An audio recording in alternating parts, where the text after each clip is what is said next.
to Backpacker Radio, presented by The Trek. Today is October 2nd, National Michelle Day. Wow. I am your co-host, Zach Badger Davis, and sitting to my right is... Hi, I'm Juliana Chauncey, a.k.a. Chaunce. Who's the most important Michelle in your world?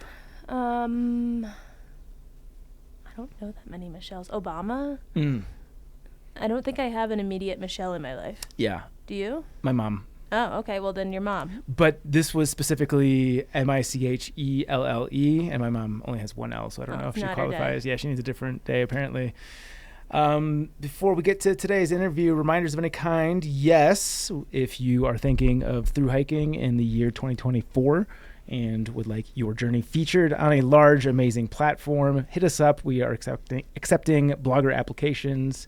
All the info for that will be available through the link in the show notes. And we are also working on a book about poop. Yes. Everyone does it. And some of us have more embarrassing stories about it than others, myself included. But if you have one that is interesting on any level besides just a normal visit to the bathroom, we want your stories so that we can make this the best thing ever. We are in the story collection phase, so we have a link that'll be in the show notes. That'll be in our Instagram bio at Backpacker Radio. And we are reading all of your submissions. We have had some wild poop stories get submitted, and we are going to leave these open for a bit longer. So if you haven't given one yet and you have one that you're just sitting on, kindness. Pun intended. Yeah, kindness is sharing it with all of your friends. Mm-hmm. We can make it anonymous if you need. But yeah, this is going to be a fun book. Yeah. And last but not least, somewhat extra relevant today, if you would like additional content from Backpacker Radio, we have a Patreon page on the first Wednesday of every month. So 2 days from today, if you're listening to this on release day, which you should, thank you very much. We are interviewing our production assistant, Mara Simonson. Mm-hmm. She's giving us some helpful feedback. We get to know her and her wonderful state of Wisconsin. She schools us on all the wonderful terminology that emanates from her state. And she gives us some kind of critical feedback on the way we run things around here. So yes. If you want the inside scoop on the ways that we fuck up, definitely tune into this one. Yeah, and if you like this one and you want more of them, let us know and we'll harass Rachel next. Yeah, and it's also worth mentioning, about a year ago, I think I jokingly threw out that if our Chuck Norris Award winners wanted to come and sit in and watch a show, they could do that, and we've got that happening today. So shout out to our man Austin, not Andrew.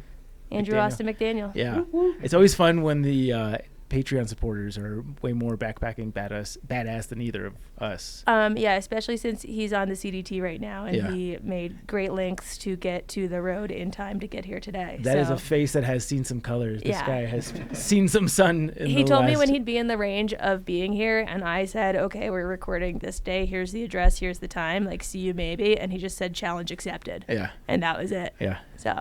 So if you hear any heckling in the background, that is Austin McDaniel. No, not Andrew. Let's get to today's in-person interview with this. We're kind of flying by the seat of our pants on this one. We've got what we've got from your YouTube page, a little bit of Instagram, and that's about it. So this will be fun. But he is Al Marriott, aka Lookout, who's a thru hiker and travel photographer. So you walk in with that large DSLR, mirrorless, who hiked the AT last year and the PCT this year, which is the main event, including the Sierras with their record high snowfall. Lookout, thank you so much for joining us here on Backpacker Radio. Yeah, pleasure to be here.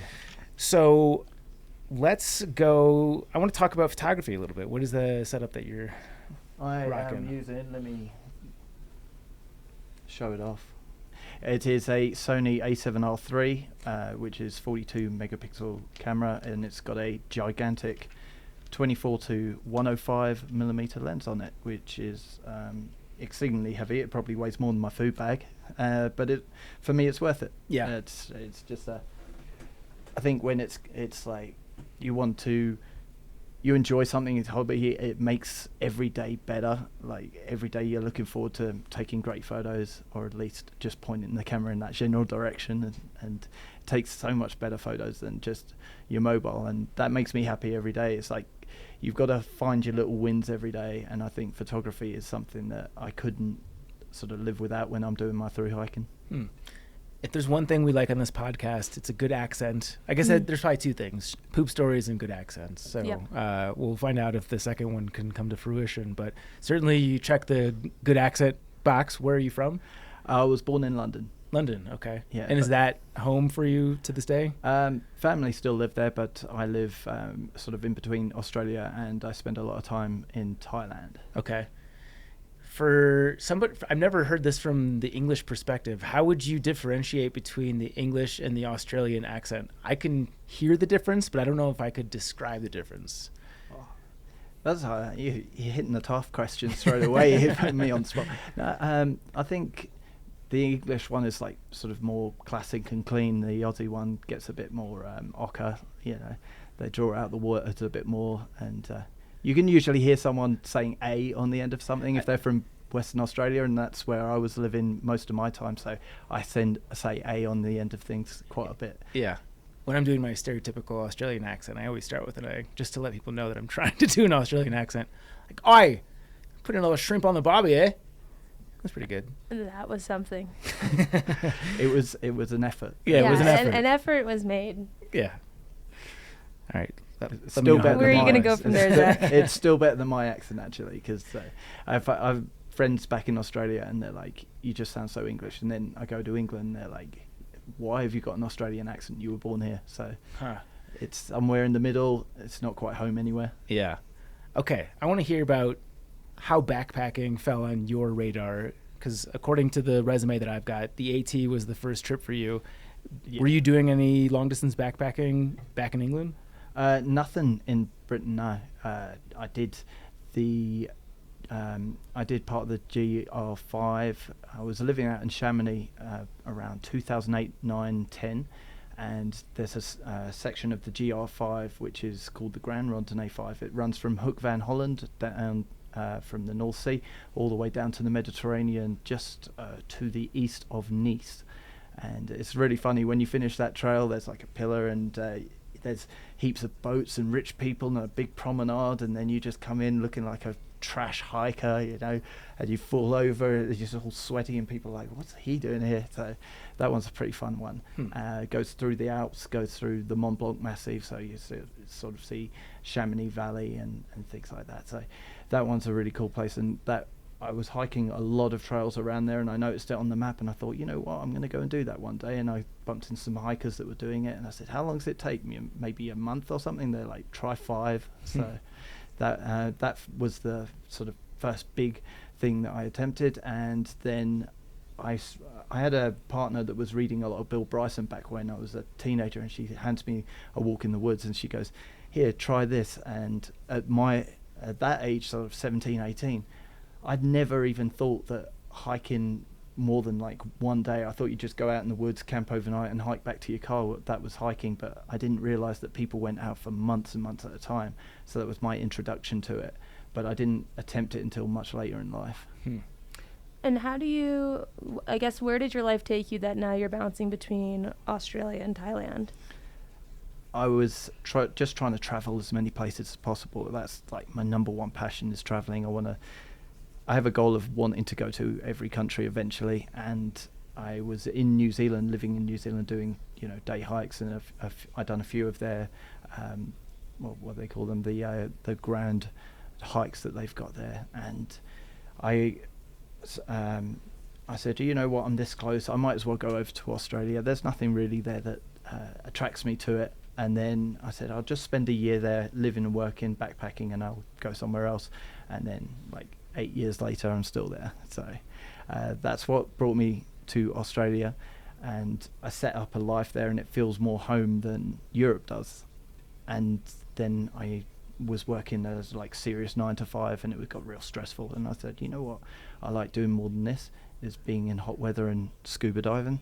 And I've got a qualification in scuba diving, so I thought I'd go out there and just try and teach and guide with scuba diving on the island of Koh Tao, which is just off the east of the southern Thailand.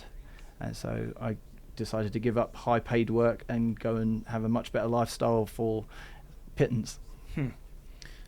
So walk us through the process of getting all the requisite I assume, visa to do the AT? Like, is that difficult? And are you still a resident of England at this time, or Australia, or how does that work? My passport is a British passport, so Okay. that's kind of where I set all of this up.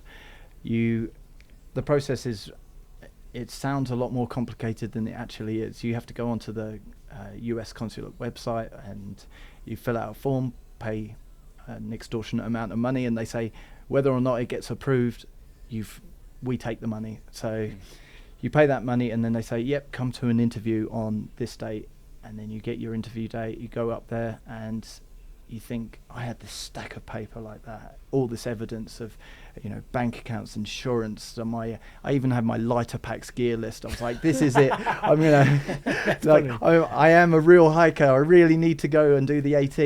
And I turned up and they were like, so why do you want to come to the US? And I said, I want to hike. I've got, and then they said, have you got this form? And I went, yeah. And they went, so which trail are you hiking? And I said, I'm going to do the AT first, but I want to do a few more. And they went, okay, that's really cool. Boom. And that was Enjoy. it? Yeah. And they took my passport, put a visa in it, and said, there you go, you've got 10 years to do all the hikes you want. Huh. Wow. So what happens to the usual visas where it's typically get out after 6 months? Well, that's the one that I've got is called a B1, B2 tourism work visa, or tourism business visa. So I can be in for up to 6 months, and then I have to go away for what is a reasonable amount of time. Could be it turned out to be 3 days because I finished the PCT, went to Manning Park. 3 days later, I'm trying to enter the country go back to Seattle on the Greyhounds, and they're like, yeah, so why were you out of the country? I said, I just hiked into Canada. And they went, how long ago? I was like, 3 days ago. And they went, oh, that's cool. Enjoy the rest of your time in America. So they seem to be pretty casual about when you actually get the visa. They're like, oh, you've been out, you can come back in, that's cool. Did you feel pretty confident that they were going to let you back in? No, I thought I was going to get taken into some room and have the finger wagged at me about you've only been out of 3 days and you didn't inform us that you left. You walked across an unmanned land border, and I thought I was going to be really sort of scolded for it. But she was just casual. She was just like, "Oh, you're a hiker? Yeah." So is this the same as the visas that Europeans and British people usually get to come do the trails? Because I've heard the 6 months part, but I haven't heard the leave for a quote unquote reasonable amount of time, and then you have 10 years to just keep doing that. Is that typical? That's basically the 6 month one. You can either get a one-off 6 month one, or you can basically say that you wanted a 10 years to do 6 month, lots of little 6 month stints. And it's up to the border security as well. They might just say, oh, well, I'm going to give you 3. They can just decide, but I haven't had any problems so far. The other way to do it is something called an ESTA. I'm not sure what it stands for, ESTA, but it's a 90-day tourist visa, and you apply online. It's like $20 or something, and it gives you 90 days of tourism, and then that's the same thing. So I saw some hikers that couldn't get an interview in time to do their hike, and they just came in on the cheap tourist visa, flew home, had 5 days with family, and flew back in, no problems, and completed the rest of their hike. But that seems like a whole lot of hassle to me. What's the price difference between the ESTA being $20 and the what was the one you got? B1, B2 it's B1, called. B2. I think it was about 180. So I think it's worth it. Yeah, 10 years, that's not bad. Yeah.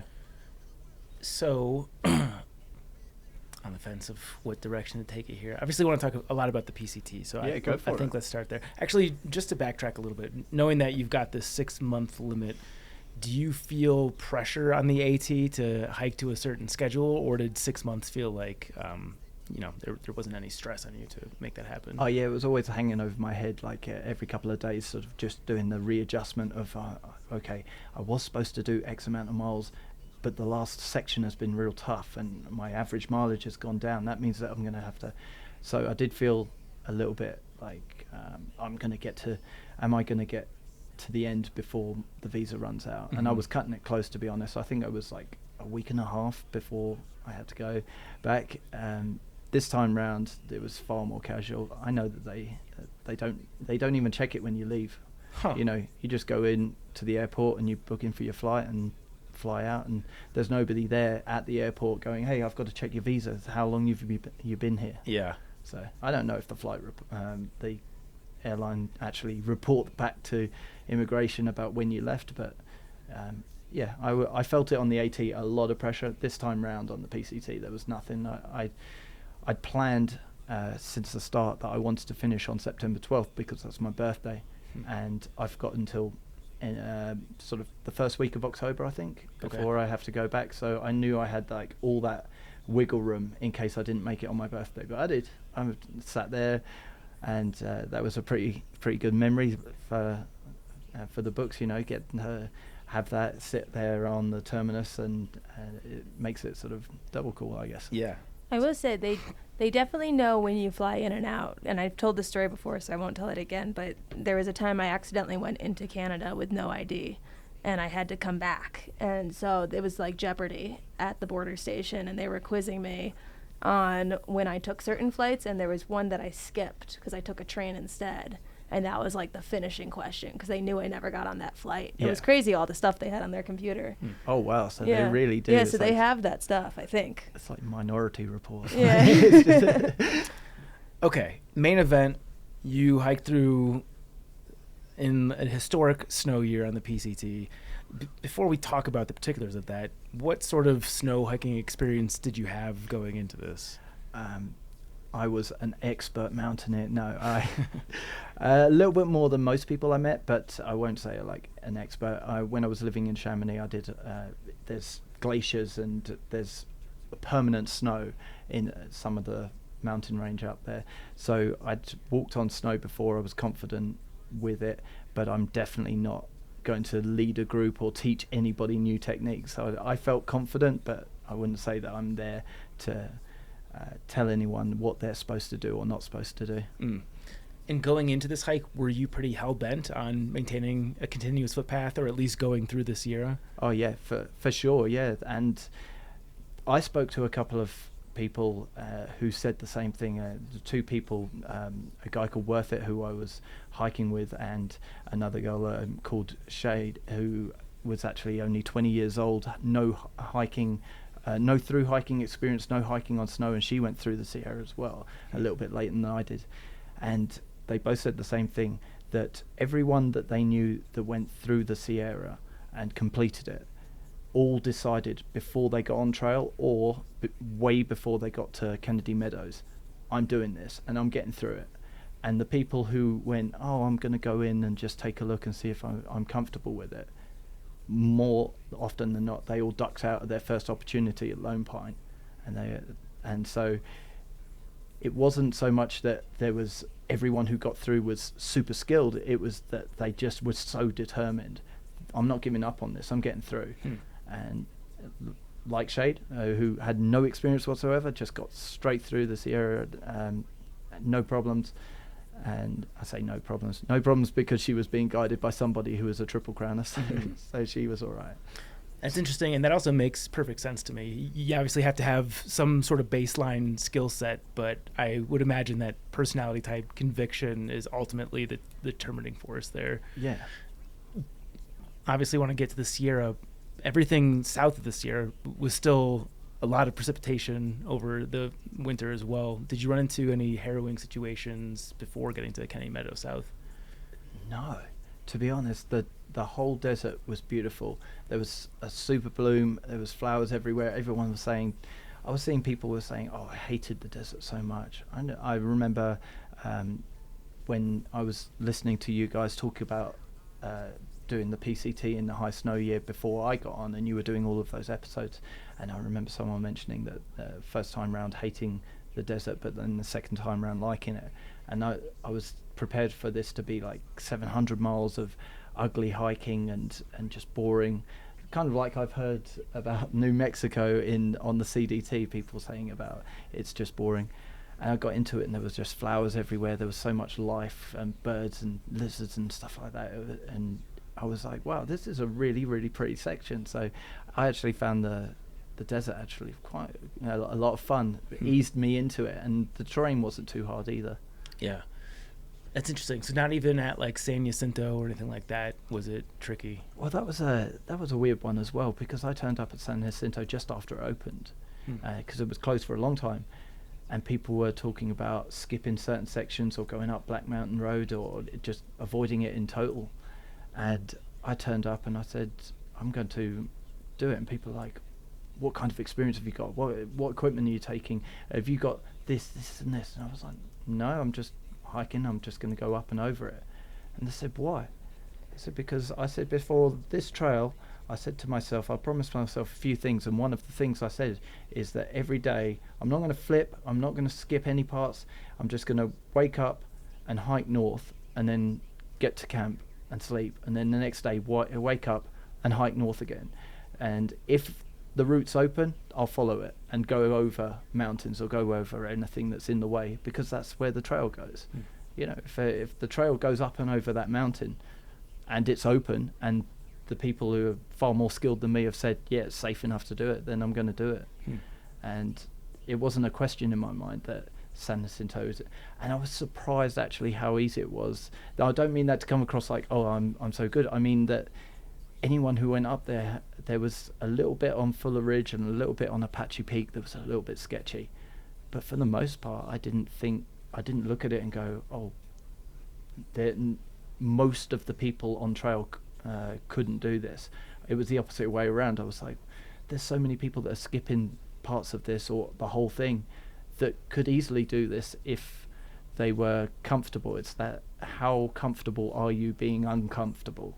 How far can you push your own fears? How wet and cold can your feet get before you like have to tap out? But I think that, yeah, if most people had that sort of attitude that I'm going to go through, they would have succeeded. I don't think there's anything special about me. I just think it was, I'm just super determined. If I set my mind to something, it's like I have to do it, and it almost becomes on the point of it's obsessive at that point. I've got to, like, I have to do the Sierra, I have to get through it, and finding a good group of people to go in with was really important to me. So that was a little bit of a stress, I guess, in the desert, was like interviewing people, like, what experience have you got? Are you going through? Are you going to go and see what happens, or are you going to you determined to go through? And I ended up with a group of people that were, yeah, we're going through no matter what. I guess that's an important part to talk more about, because that's something that's very hard for someone who's not on trail yet to visualize, right? Like, you get a lot of the questions from people who are new to hiking with, are you going alone? How do you make friends? Like, are you going to see people? Just those unaware of the trail culture type of questions. So to explain to someone you can find a group to go in with is something that can be hard to grasp if you haven't been out there and seen how that culture kind of plays itself out. So can you kind of walk us through how you found this group in a little more detail, and how by the time you got to Kennedy Meadows, you had that trust built to say, okay, I'm comfortable going with these people? Yeah, that's a really good question, because something as simple I get asked is, will I get a trail name, or how will I get a trail name? How will I know which one's right for me? Something that's just something that is part of the culture, but somebody who hasn't been out there doesn't realize, you know, how easy it is or how it comes about. So to just say, oh, you'll find a group of people, it'll be okay, you know, people need to or people want to know those details. So there are so many people on trail, especially with the PCT, the AT as well. There's a huge community, and you've got all of the desert, which is about 700 miles, and very few people are quitting in the desert. So you're always around people. There's never a day where you're on trail. You guys didn't know this day. You're on walking through the desert, you just bump into people all the time, and you start seeing some people day in, day out, or every couple of days, and you get on with them, and then you spend some time in a trail town together. You maybe get an Airbnb or a hotel, or you're hanging around at the same hostel, and you just start to talk to people and gain friends, because you start seeing the same faces over and over again. And then you can start talking to people and say, hey, look, what are your plans when we hit the Sierra? Are you going to jump up and skip it, or do you want to go through? And they say, yeah, well, I want to have a look and see what it's like. And you can start sort of judging who's 100% serious, who's just going to test it out, and who's like, nah, it's not for me. And that's fine. I want to say that as well. For the people who, and there were a lot of people, I would say, in my estimation, the vast majority of people skipped it. and either came back later in the year or just skipped it total. And that's fine. I think that they always say hike your own hike, and I think that if you know before, look, I'm not going to be comfortable with this. I know I don't have the skills to go through this. I don't want to put myself in danger. I don't want to put, say, search and rescue in danger of having to come and rescue me when I'm uncomfortable. And for me, this summer is about having fun, and I won't be having fun if I spend 35 days trekking through waist-deep snow for 15 hours a day doing 1 mile an hour. If you know that straight off, then that's fine. Like, I don't want to sit here and start come across like I'm being holier than thou because I went through and other people didn't. I think it's a great thing if you make the trail your own and you use it as a guide to having as many fun experiences and making the most of. Some people don't get this amount of time off more than once in their life, and yeah, if you're not going to be comfortable and you're going to be pushing yourself into something you're not going to enjoy, and you've skipped it on purpose, then good for you. You know, I think that's a really great thing. And the rest of this trail is not a walk in the park. The rest of this trail is hard. Washington was hard, and I think that if you've hiked 2,000 miles and you haven't done the other like 700 of the Sierra, you've gone from KMS up to Chester or Ashland or something, the rest of what you did is amazing. Nobody out there outside of the people they've met on the trails, nobody knows anyone in their life that's hiked more than 100 miles in a go, and these people have hiked 2,000 miles, and just because they haven't done the Sierra section, I don't think anyone out there who's skipped that should feel like they didn't achieve something great this year. They achieved something incredible, and I'm really proud of everyone this year who got all the way through. It's funny because I skipped past the Sierra, and I personally, I loved the end result. In the moment, I beat myself up for it, but I went back and did the JMT in August or September, and it was like the best climate that I could have ever done it in. So for me, it worked out perfectly. But it's funny because, like you're saying, the only people who really like grasp the nitty gritty are the ones also doing it. And when I came home, I was so used to being like, well, but I didn't do that part. Where people would ask me about it, and I'd be like, yeah, but I didn't do this like 300-mile stretch. And they'd almost look at you like you're crazy. Like, why are you even bringing that up? Like, why does that even, like, it for other people, they can't really grasp why you're so hung up on making sure you add that little asterisk there. And it's kind of funny. Okay, so you're getting ready to go into the Sierra. You're in the desert portion. Actually, can I back up before we do that? Sure. Unless I'm stealing your question. I was going to ask what the climate's like as he's getting closer of, like, people.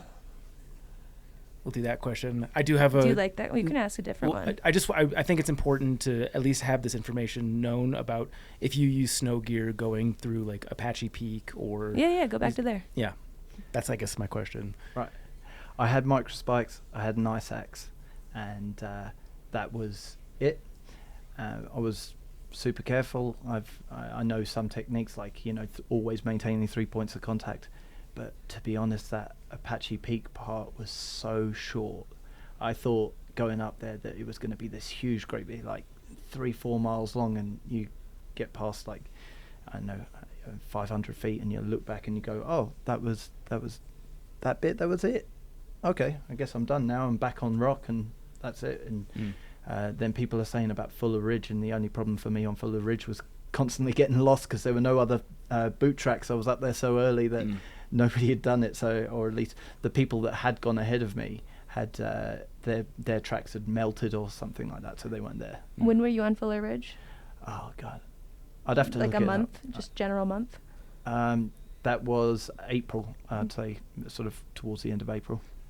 And just quickly, before we get to Chance's question, can you give us your start date and the date you reached Kennedy Meadows South? I started on the 6th of April, and I finished at Kennedy Meadows probably just after mid-May. Okay. Sorry to derail your question, Chance. No, that's fine. When, and I'm basing these questions kind of off my experience. As I got closer to Kennedy Meadows, the vibe on trail just started to get more tense. Did you notice as you got closer the attitude and the atmosphere kind of shift a bit as the snow was getting sooner and sooner? I guess, yeah, you're right. it seemed to be like everyone was getting closer to like, it's go time. We're going to have to get ready. This is we've got something big impending. That sort of spirit of freedom and sort of laughter and just carefree sort of spirit had gone sort of after Tehachapi. So people got into Tehachapi, and suddenly they're like, I've got to buy my boots. I've got to make sure that I've got my ice axe at Kennedy Meadows. And people were starting to make plans about what they were going to do. And before that, all the way up to Tehachapi, it had just been like, hey, whatever, just we're on trail and let's get used to it. Okay, so you're obviously vetting people, your partners that you're going to go into this year with. Ultimately, what is the size of the group? I went in with 6 others. 6 others. Yes. And how long had you been hiking with them prior to that? 0 days. 0. Yeah. So how does that work? You're hanging out at Kennedy Meadows and you're doing the interviews there, or? No. So I actually got dragged into a group. I'd sort of made very loose plans with a couple of other people that I'd met in Agua Dulce, and they were like, yeah, we're going through 100%. And so I went off and I said, I'll wait for you at Kennedy Meadows. And there was another group. Everyone kind of knew each other in this little bubble. And I walked into Walker Pass, and I'd done Baden Powell with two people, one called Stitches and one called Rooster. And I woke up in the car park and started going at like 3:30 in the morning, because the whole of Baden Powell was covered in snow. And so I start going up, and I see some headlamps ahead of me, and it's them. I said, hey, safe doing it on my own, or can I hang around with you guys? I'd met Stitches before when she got her trail name, because she had been walking across San Jacinto and post-holed, and there was a tree under the snow that you couldn't see from the top, and she impaled her ankle on a tree branch. And so someone in her group gave her stitches on the trail. And then took her down Black Mountain Road, where she went into to the hospital, and then just gave her the supplies of stitches, or actually attempted to stitch her up? No, so the guy that did it was this guy, Worth It, who I've mentioned before. He's a Swedish Royal Marine, 19 years in the Royal Marines. He's a wilderness expert out there teaching the Swedish soldiers how to survive in the wilderness. He's also a trained medic in the army, which is what he was doing before wilderness expert. So he was like the ideal guy to have in that situation. Yeah, I would say so. And so Stitches, she's there, she's looking at her leg, and she's like, oh, that was a bit of fat that just dropped out of my foot. And so he's like stitched her up and then helped her down the mountain. She got picked up, went to a trail angel's house where I met her when I was staying in Paradise Valley, and just outside Idlewild. And I met her at the Trail Angels house and thought, I'll never see you again. And then in Baden Powell car park, I turned up and met her, and this other guy, Rooster. I went across Baden Powell with them, and then we got to the other side, and I went, all right, see ya. Never, probably. And then I saw in Big Bear, they were trying to hitch a lift as I was coming back from Big Bear. And I talked to them, and they had a third person with them. This is all getting very confusing. I'm trying my best. They had a third person with them, and this person was called Pisa, because his pack always leans to the side. Oh, that's a good one. Yeah. So I go off, they go into Big Bear, and then I walk into Walker Pass, and I'm sitting there, and there's some 2 hikers that had just got off trail, and they're doing trail magic. And then Peter comes running down the hill at like 7 o'clock in the evening, and he looks exhausted, and he's like, I'm going to Kennedy Meadows, and I'm going to do it tomorrow. Like, we're going all the way. And he's like, you should come with me, because he's met me once before. And I was like, why? He's like, because we're going in this Sierra, and you want to go, and I know the people I'm going with are going to be really hardcore. They're going to go in, and they're not going to quit.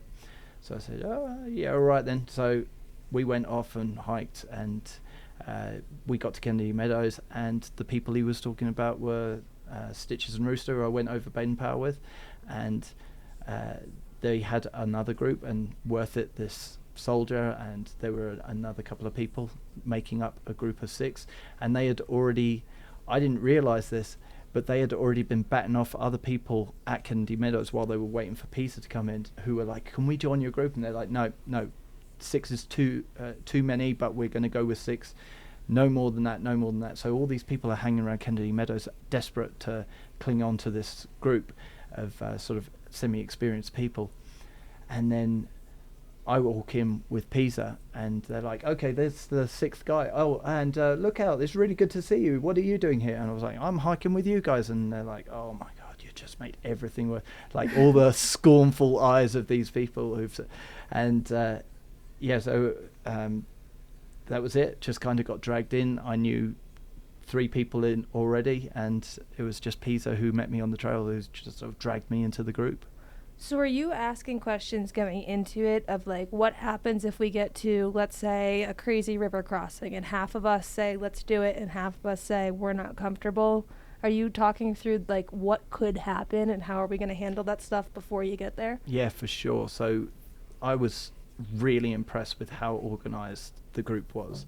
Like I turned up, I didn't need to do anything. They had strategic meetings. They planned their days, planned their resupplies. They had everything sorted like this. If they could have had Excel on the go, they would have had a Microsoft Excel spreadsheet of everything. They had it all figured out, and they said, all right, we're going to have this big meeting between the groups so that everyone knows where they're at psychologically, their hopes, their fears, their concerns, and that. And I said, my only concern is that I'm going to get to something that I'm comfortable with, and somebody else is going to say I'm not, and then you guys are going to bail out the Sierra and I'm just left there on my own. And they said, okay, so we've got to figure out this situation. And so our plan was that if one person says no, then the whole group says no. We don't put anybody in a situation they're uncomfortable with. And so that was the plan. And so we only really had to enact that once. And there was a bridge that was out on the South Forks San Joaquin River, and it was all twisted, but there was only one photo, and it was an aerial photo. And we were like, well, it's still up. And we had this meeting when we were in Bishop. Okay, do we go back in Bishop Pass and attempt this bridge? Go in, hike 3 days to it, and see if we can do it. And then if we can't, we'll just hike 3 days back, come out of Bishop, and then go up Paiute Pass and avoid the bridge the way the PCTA say that you have to. And we sat there and talked about it, and then one of the group said, I don't want to do it. I'm not going to do it. And I know all of you, from seeing you do these last 2 sections, that you will not get 3 days to this bridge, look at it and go, we can't do it. There's no way any of you are going to turn back, and you're going to put yourselves at risk. So, and when he said, I'm not up for it, the whole group said, no, that's fair enough. We had no pictures. If we'd have done it, we'd have been the first group to do it.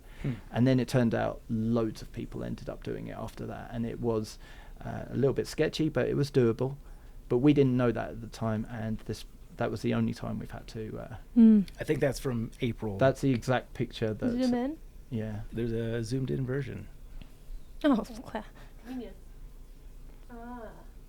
We'll include this in the show notes. yeah. I can show you a picture somebody shared with me when they went up to the bridge and actually crossed it, and they sent me on WhatsApp with the actual picture of it, and I can show you that after the show. Yeah, that'd be awesome. Sure. Were you disappointed, because you seem very determined to do the most pure version of the PCT, and you've obviously hitched your wagon to 6 other people, and it's kind of a lowest common denominator scenario, is like you're only going to do what the person who's the least or who's the most risk averse is capable of doing.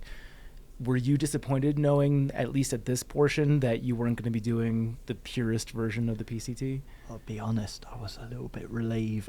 Really? Honestly, I knew what would happen. I knew I would get there, and no matter what that bridge looked like, I'd be monkey barring it across with a 55-pound pack or something, and then slip and go to a watery death. Well, my trip to Baja, as one of the hikers used to refer to, they said, like, if you slip off this log or you fall over in this river crossing, it's a one-way trip to Baja, because the rapids were so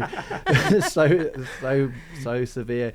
So I was kind of relieved, because I knew, right, I am an idiot, and I need other people to keep me in check, because I will end up killing myself if I go. That's why I chose to go through with a group. There was another guy called Shopper, a Spanish guy, an ultra marathoner, and he went through completely alone. Damn. But he also he put a post up saying, I spent 40 days in the Sierra, but I only hiked for half of that because he spent 20 days all in all resting his Achilles from trying to do too many miles in a day. So he would like race to a town, spend like 3 or 4 days resting, and then get back out on trail. And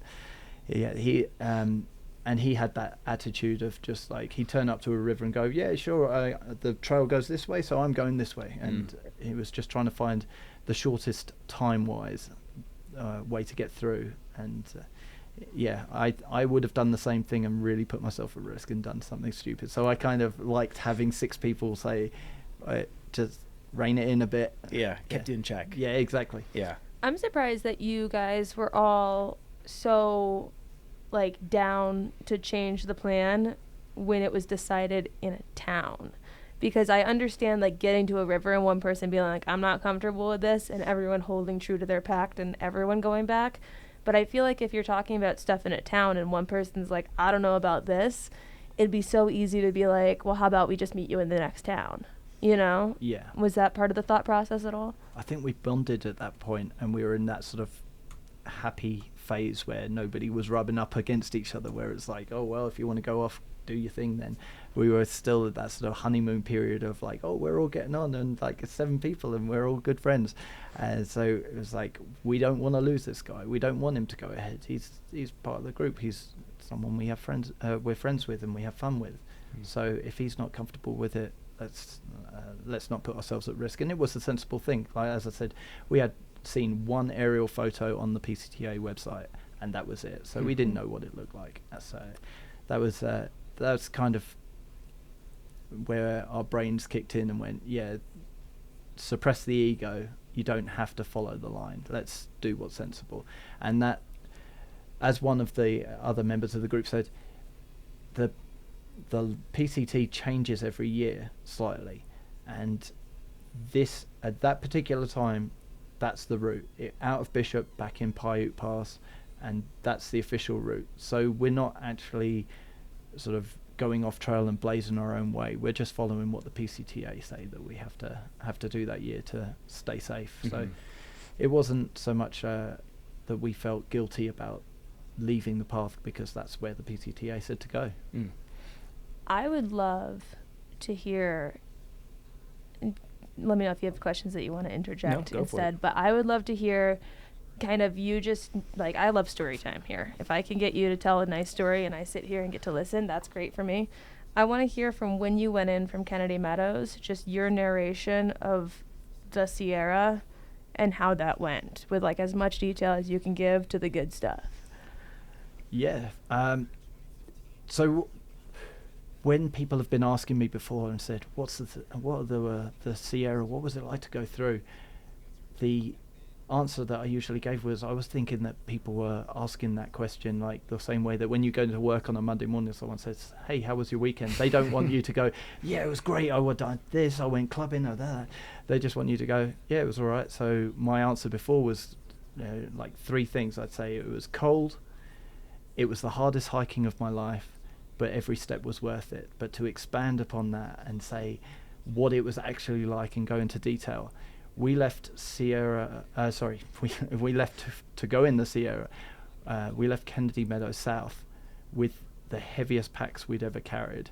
It was in between 45 and 50 pounds, and we had, there was 6 guys and 1 girl, Stitches, this incredible woman who, she is the most determined person that I've met on the trail. So she got off because of these stitches, and then she rested up, took her own stitches out, got back on trail, and then just like, I don't care that they're 8 days ahead of me, I'm going to catch these people up, and did. Way before she got to Kennedy Meadows South, she was putting the miles in, and that will come in later on. I'll backtrack to that.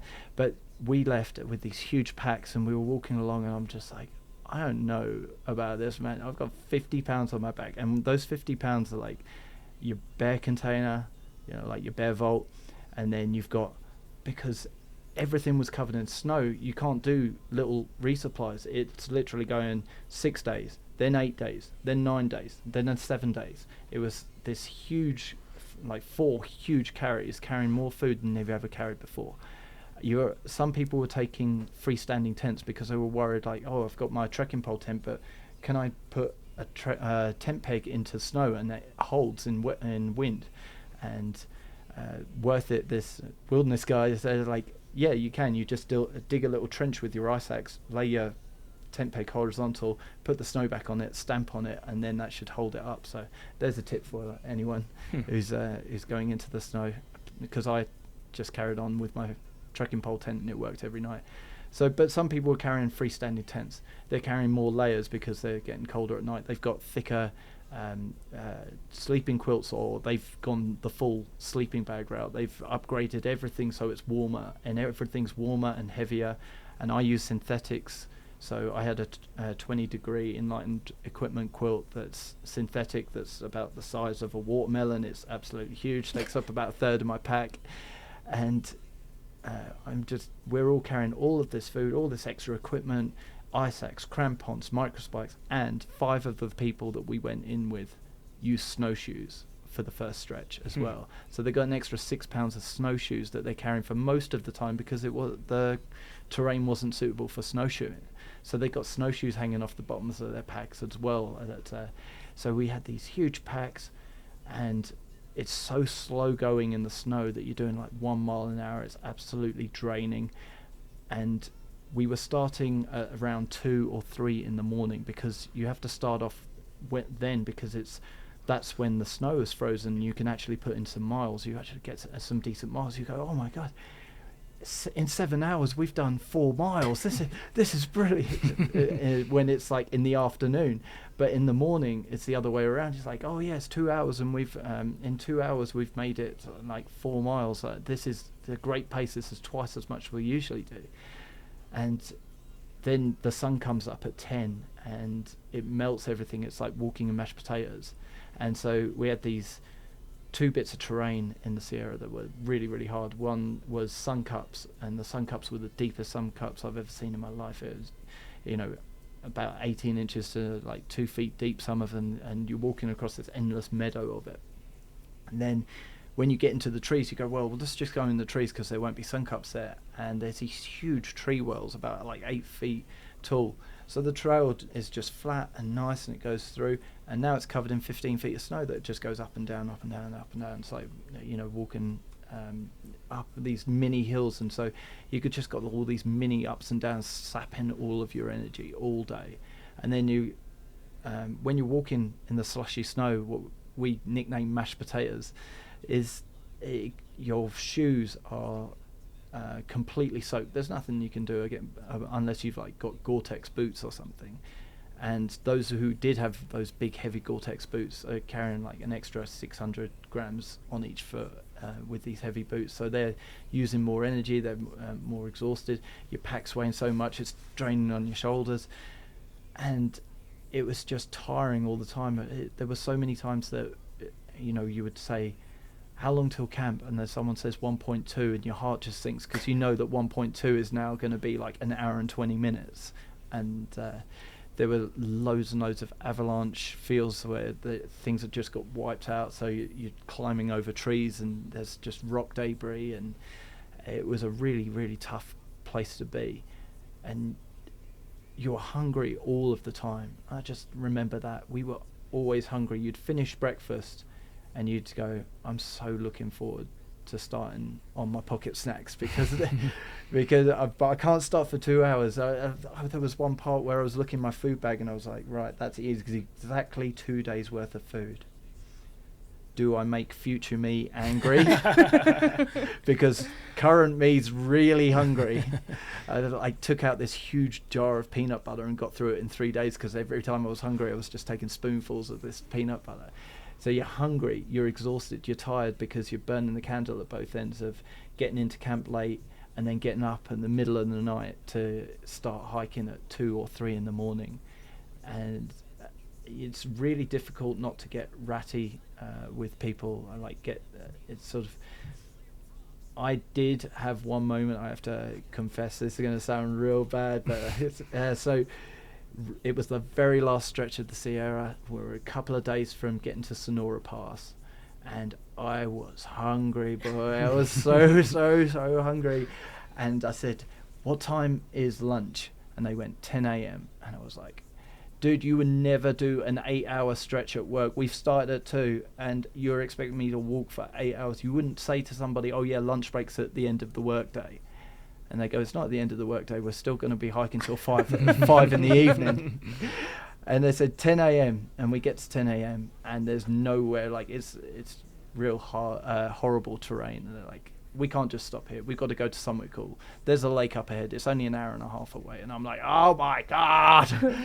So we get to this lake, and it's like a mini crater lake. There's just walls around it. And they went, oh, we can't possibly stop here. There's a pass up there. Let's go to the top of the pass. 2.5 hours later, we get to the top of the pass, and they go, oh, there's another lake down there. Let's go to that. And I just slung down my bag, and I said, I don't care.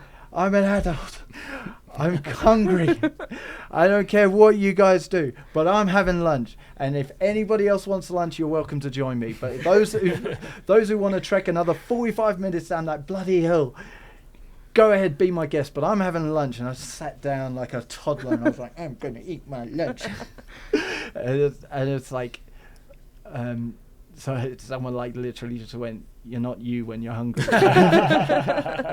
Tell me you ate a Snickers bar at that moment. No, but I wanted to. I would have eaten anything in that moment. I was so hungry. But that was at the end of it when we were starting to sort of rub on each other a bit. You've been around the same people. There was a 17-day stretch where we didn't see anyone else.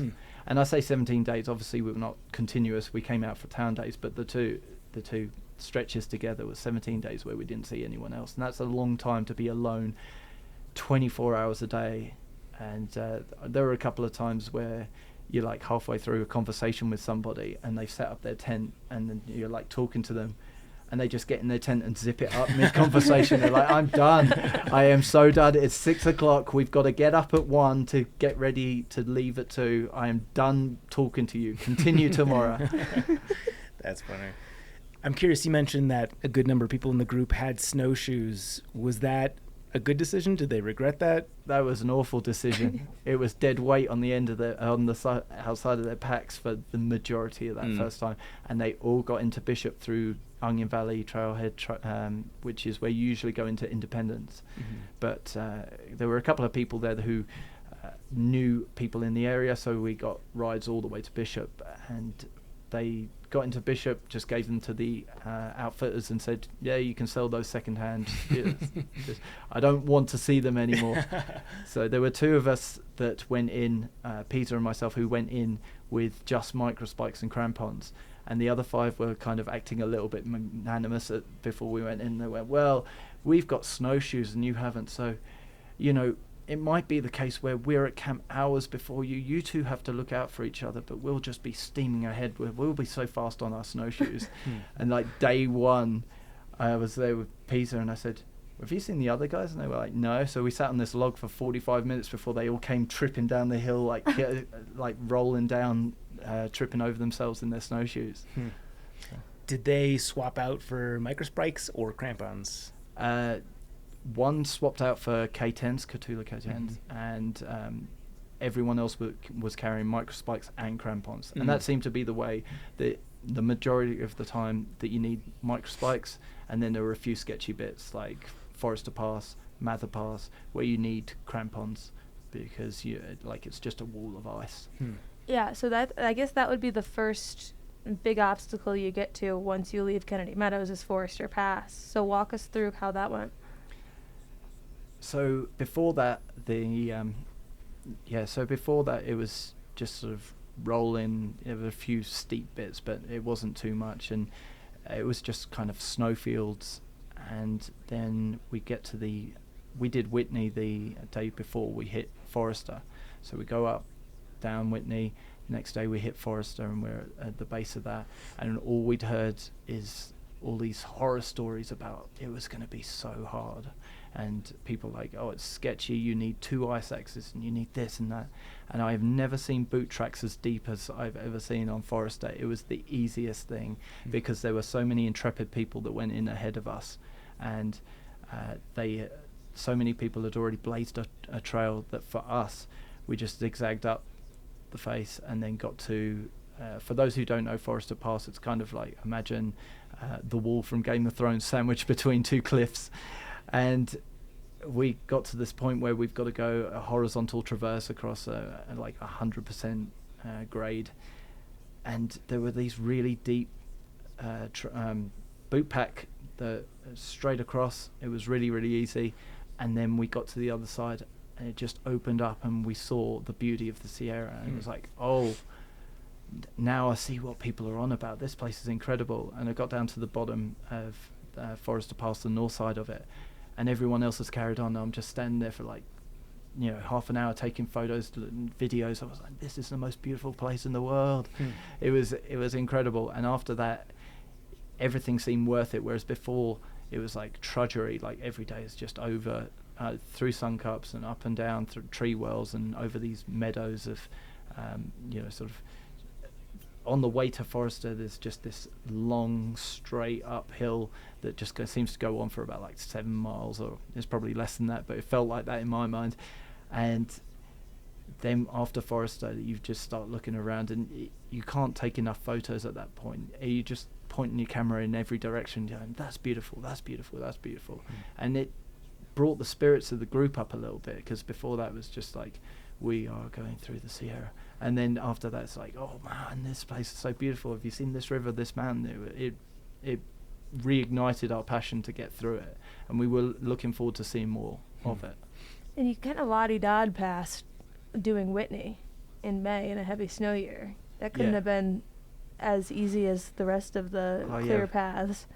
I was glad that I had an ice axe and crampons on that one.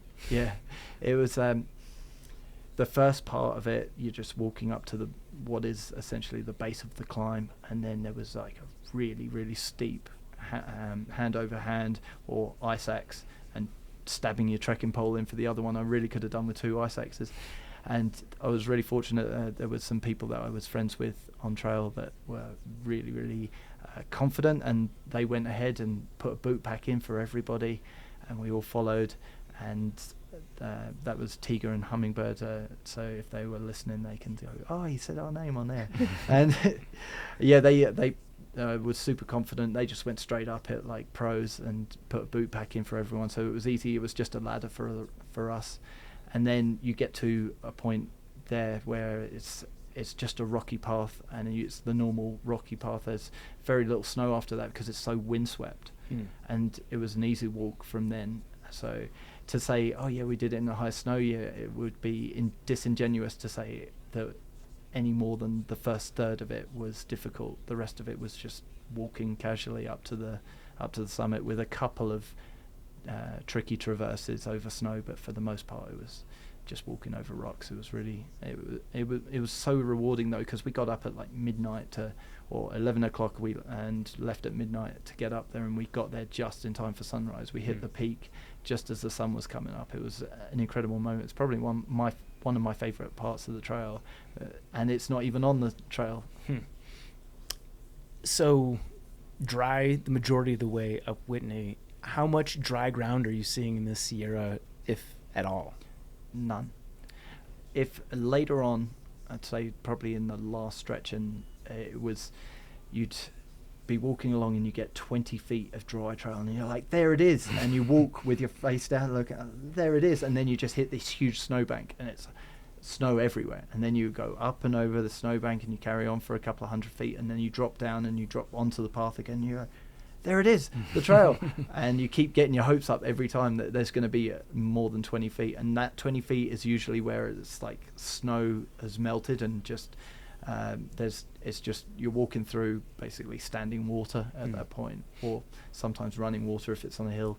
And so you're splashing through a couple of inches of water and up over snow again. And so there was very little dry trail when I went through, which is funny because we've got photos of when we went through, and now we're seeing people who skipped that section, went up to touch the border, and have gone back, and they're sharing photos on Instagram, and we're like seeing a side by side of what it's like usually to compared to what we saw, the way we saw it. And so Forester to Bishop would be that next part once you do Forester Pass. Any challenges, obstacles, anything faced before getting into Bishop?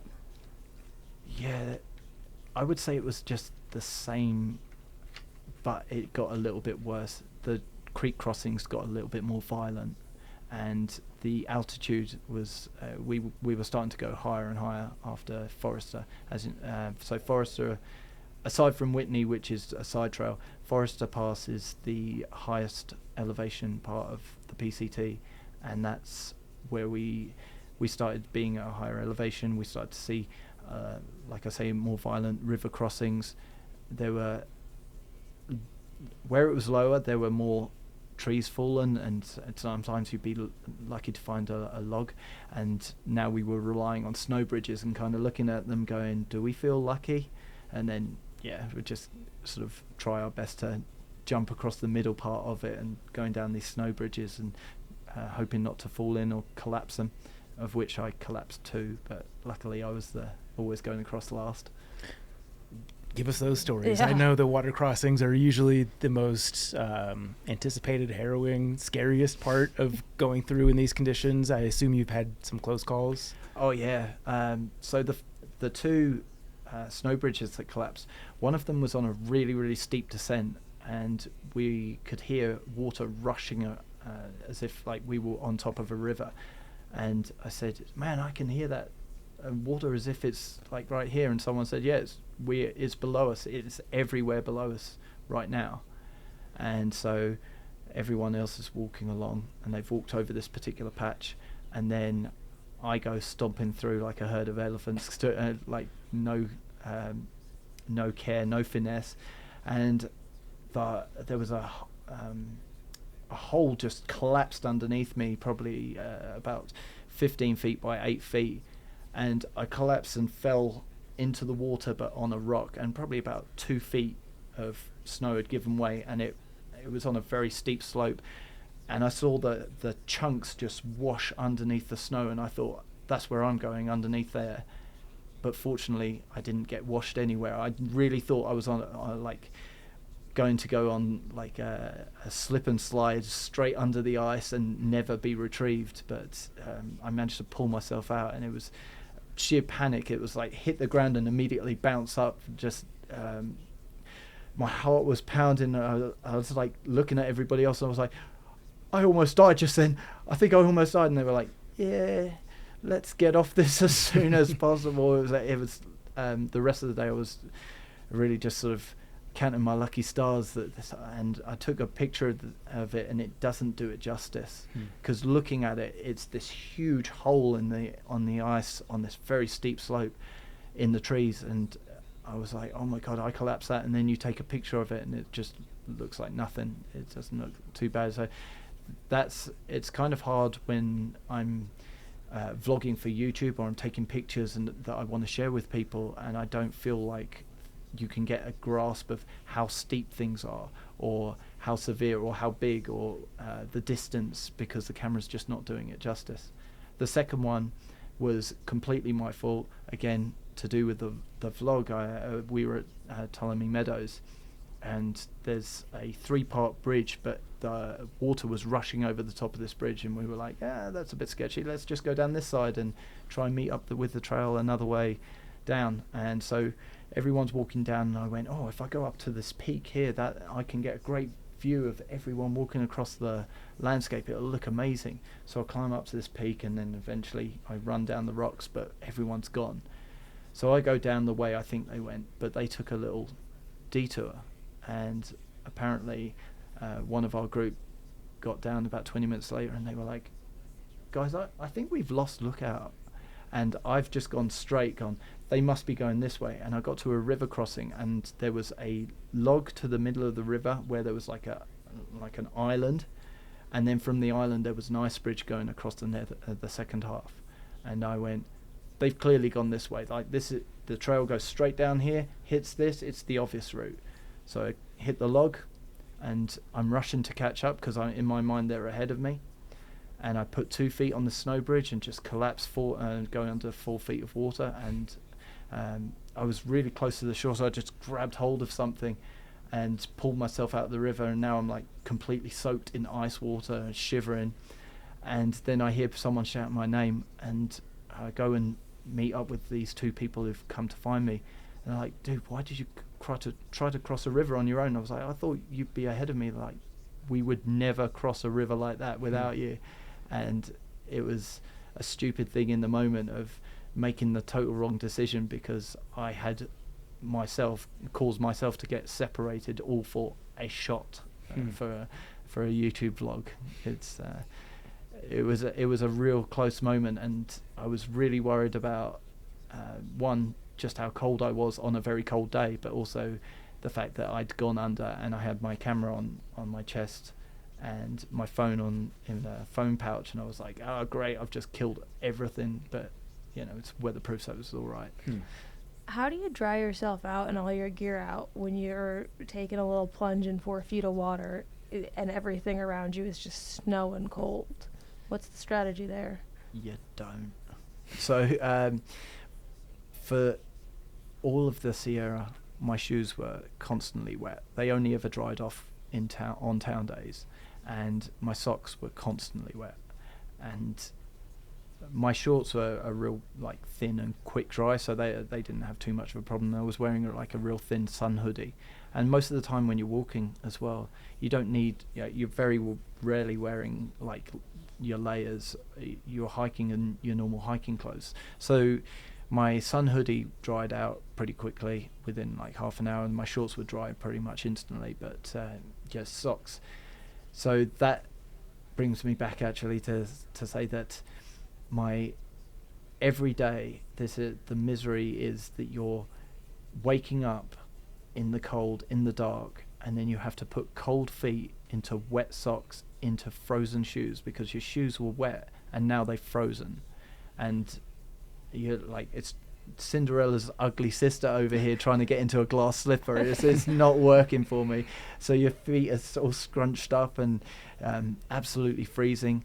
And then that's when you start to get that little niggling voice in the back of your head. You're like, I am always on time. Why is it the same 2 people every day who make us wait 15 minutes, and then you're standing there sort of just doing a tip-tap dance because your feet are so cold, and you're standing on snow in these wet, frozen shoes. And I think that's what starts getting those sorts of things start rubbing on you, and it's very hard to keep a team together for a long period when you've got those little things that you're sort of constantly like, oh well, why does everybody else get to decide when I eat? Why is everybody else late and I'm always on time?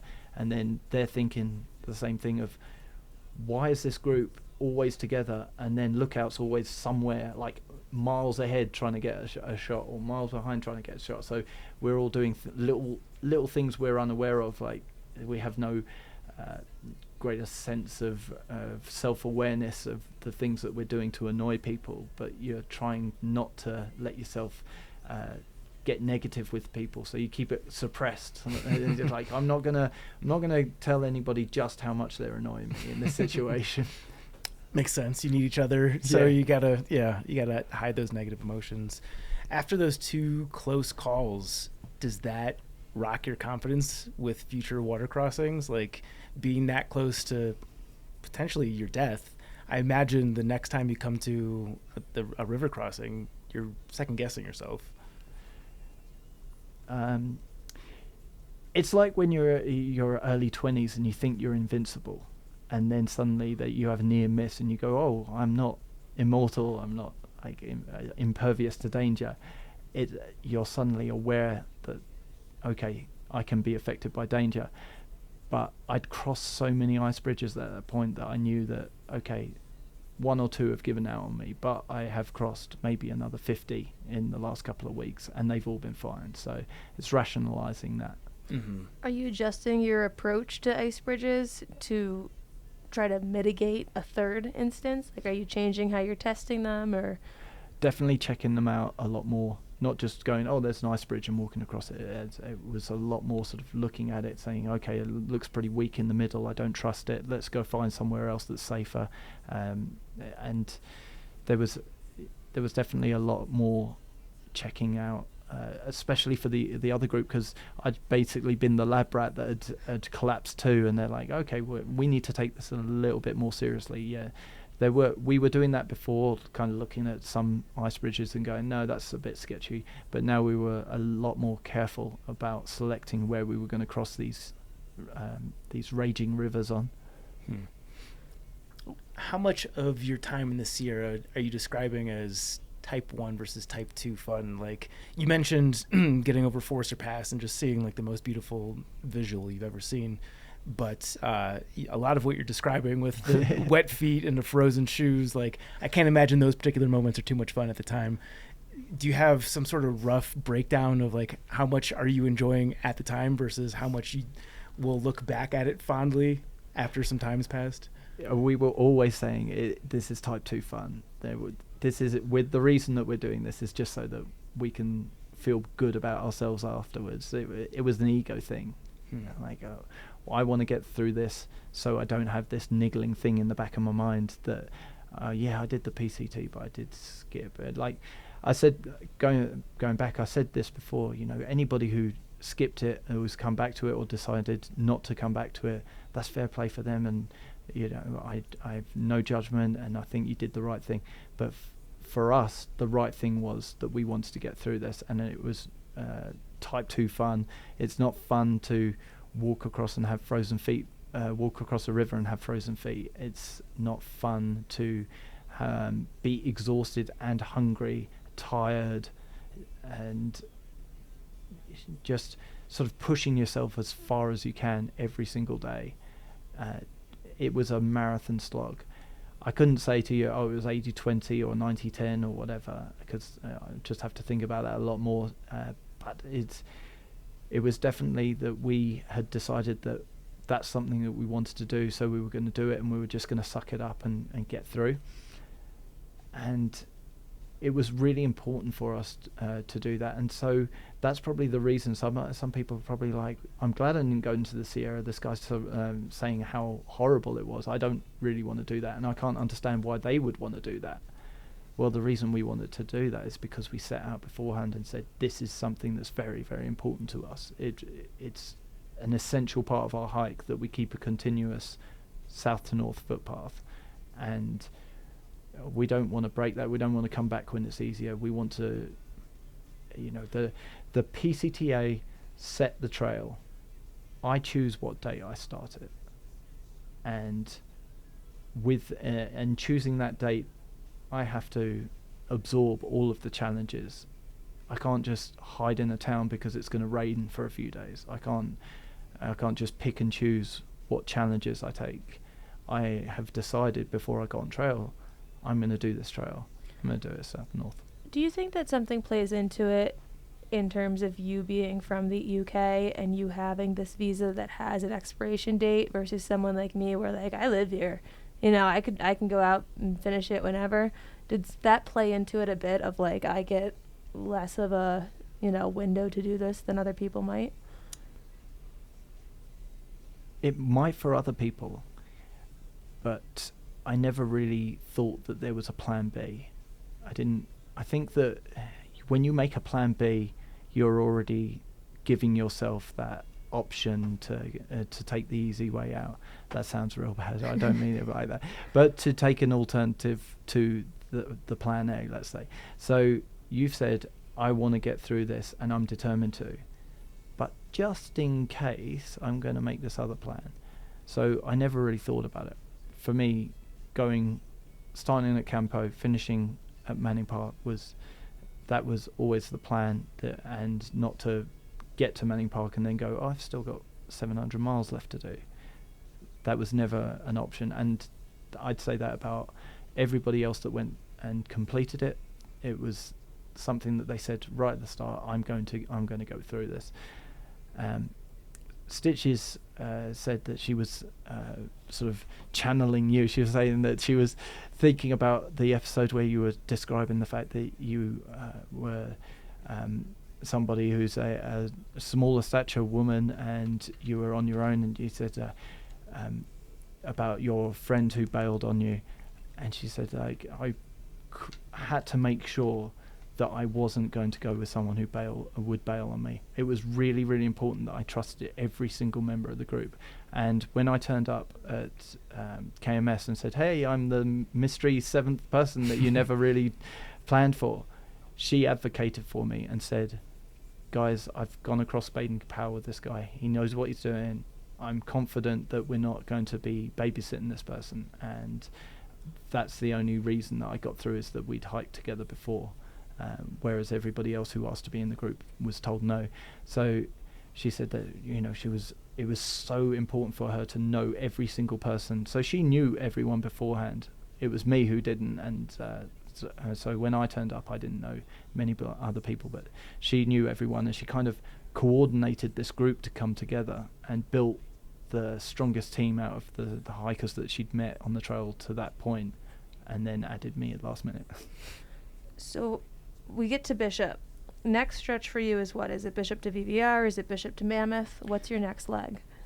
We did Bishop to Bishop. So we came out of Kearsarge Pass at Onion Valley, and then we went back in, but the whole road was closed to the trailhead, so we had to road walk 5.5 miles uphill to get to the trailhead. We camped at the trailhead and then left early the next morning, went up Kearsarge Pass, and then went all the way to Bishop Pass. And then when we came out of Bishop Pass back to Bishop for our second visit, that's when we decided not to go back in Bishop and to go up Paiute the way the PCTA said. And was there anything notably sketchy or anything between Bishop and Bishop? Well, I think Bishop to Bishop was where we encountered Forrester and Mount Whitney, and so there were some really big, tough climbs, and it was like the first time that we'd had to use the ice axe and the crampons in together. At that point, microspikes had been fine, and now it was suddenly, oh, stuff's getting real now. We're having to slap on the crampons daily. There are points where after we got over Forrester Pass, there were a lot steeper descents, a lot steeper uphills. There were points where we were climbing very, very steep hills, and where we were waist deep in snow. The terrain changed completely after getting through Forrester Pass, and I would say that that the terrain changed, but what really became sketchy was when we came back in Paiute and going forward from there. The river crossings just got crazy. There were so many of them, and now we're starting to have to wade through with rivers.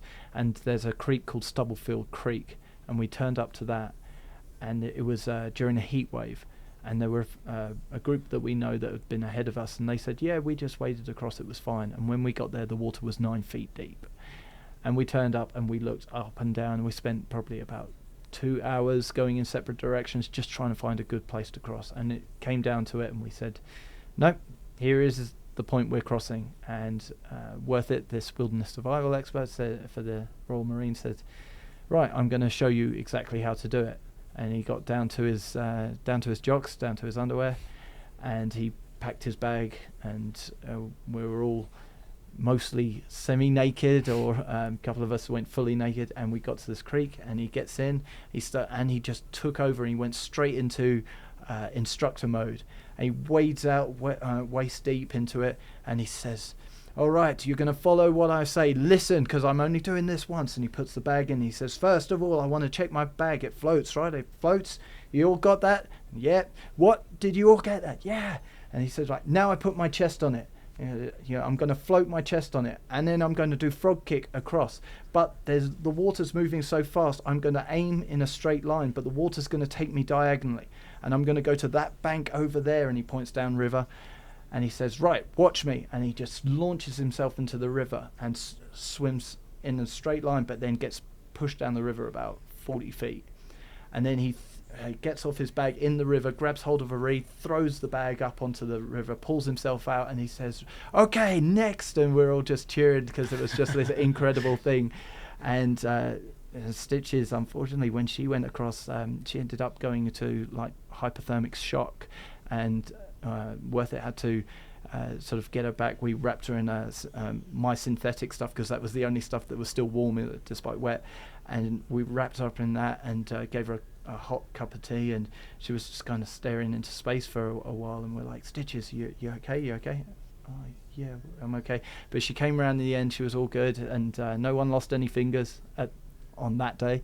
What do you mean on that day? No, not that day. How long until she came back? Like, I would say probably about 45 minutes until she was fully back. Yeah. It was weird. She was sat there in silence, and then someone made a joke in our group, and she laughed at the joke, and that's when we knew she was okay. So one of our group, he would complain every single day that his sleeping quilt was wet, and then he opened up his pack that we'd all kind of got our dry sacks and made sure that everything, and he goes, hey guys, everything in my pack is wet, but at least my sleeping bag is dry this time round. It was like the first time, and she laughed at it, and we knew she was all right. So it was a kind of a relief in that situation. She was fine for the rest of the day. Yeah. Is there any sort of panic during that moment while she was warming up? It was a panic for me, because I'd never seen anyone in hypothermic shock like that. She'd got into the water, and she'd just lost temperature so quickly that when she got out, warming herself up, she was sat there. She put her clothes back on, and she was just sitting there with her sock in hand, and I was like, are you okay? Because I was the next one after her, and I said, are you okay? And she's like, yeah. I was like, you want to put your socks on? You're gonna be all right? And she's like, yeah. Like, you need help? No, I'm okay. And then when she came, I said straight to Worth It, I said, I don't think she's right, mate. And he goes, what do you think it is? And I said, she's just not right. And he said, okay, I'm going to sort this. And he went off and he said, I'm going to sort the situation. And he sorted it, and it was got everything sorted with wrapping her up, getting her some hot liquids, and putting her in the sun and everything like that. He knew exactly what he was doing, and it was like invaluable to have him there, because I feel he saved us as a group so many times. One of the things was, I didn't know what frostbite looks like, and then somebody else was saying, oh, my hands, I've got my hands in my gloves, but they hurt so much, my fingers hurt so much even in my gloves. And he turned around and he ripped the gloves off the fingers, and he looked at them and said, you got frostbite in 3 fingers. And then he pulls up his top and he says, put your hands in my armpits. And he says, like, what you're looking for is when the tissue starts to go white. That's the means that there's no blood in there, and that's when you're going to start to get frostbite. So before it onset and you start to have rotting tissue, we need to get your hands warmed up quickly. And so he was able to do that, and he was constantly dropping and sitting on his pack, having other people's feet in his armpits. I assume it was some kind of fetish for that guy. He was like, are your feet cold? I was like, no, my feet are all right. He goes, you can put them in my armpits if you want to. You can. I'm just telling you, don't feel weird if you want to put your feet in my armpits. And I'm like, oh, cool. I haven't gone quite that far yet. Damn, that's wild. Yeah, you gotta be comfortable around. I mean, a thru-hiker's armpits are a place to be. Speaking of being comfortable, you mentioned that particular crossing. A couple people in the group went naked. I imagine were any of them guys going through ice water naked? Because one of them was a girl. Running the calculus there, that's not the most flattering way to expose yourself. Yeah, it's like, I swear, guys, it's just the river. I swear. Yeah, right. And I think we were comfortable with it enough with each other, and Rooster and Rooster wasn't there, he'd already gone on, but certainly Pisa and Stitches, when they'd hiked together, they'd done a few sort of skinny dipping together, so they were comfortable with each other. And I think at that point you're more focused on what's in hand rather than going, why is everyone naked? It's more like, we've got to cross this river, we only have one set of clothes, and we don't want to get them wet, and we don't want to be hiking, like certainly for Stitches, I don't want to be hiking in my only sports bra and shorts that are soaking wet from freezing cold creek crossing. Hey, you get comfortable with people hiking. Yeah. Oh, I was thinking, I think I've seen like the most amount of non-sexual penises on trail. Because like when I was hiking with a group of guys, I was going through my photos looking for something the other day, and I you forget that like how weird shit gets that you think is normal at the time. I found a photo of one of the guys just giving me the goat. If you've ever seen what's that movie where they talk about that? Waiting. Yeah, Waiting. Yeah. I just turn around, balls. Yeah. And it's just funny. Do you have to warn Garrett when he's going through your camera roll? He doesn't go through the camera roll, but if he stumbled upon a photo like that, I think it was hilarious. Yeah. I think that would be well deserved. You mentioned your vlog a number of times. I was snooping through it a little bit before you came here, and I saw something that I didn't think that I would see given the year that you experienced some trail magic in the Sierra. Yes. Walk us through that story. So there's a guy out there who goes to the same point. I can't remember the road, but he goes there every single year, and he's done 13 years straight. And he said that one point last year he had 70 thru-hikers all at once for trail magic. And I said, how many have you seen so far? And he's like, there's you and there were like 4 people yesterday, and that's it. Wow. And he said, is there anybody else around you? And I said, we said, there's nobody for at least 4 days. That's what we know, but we don't know past that. And he said, yeah, I think I might just go home. What was the setup of the trail magic? Oh, it was one of the greatest trail magics that I've ever experienced. He had everything. So he had hand sanitizer. He was making us, because we're dirty hikers, he was making us wash and sanitize our hands beforehand. He like made sure that we did. But he had this huge battery pack charger. It was like, you can charge anything. It can charge. It can super fast charge anything.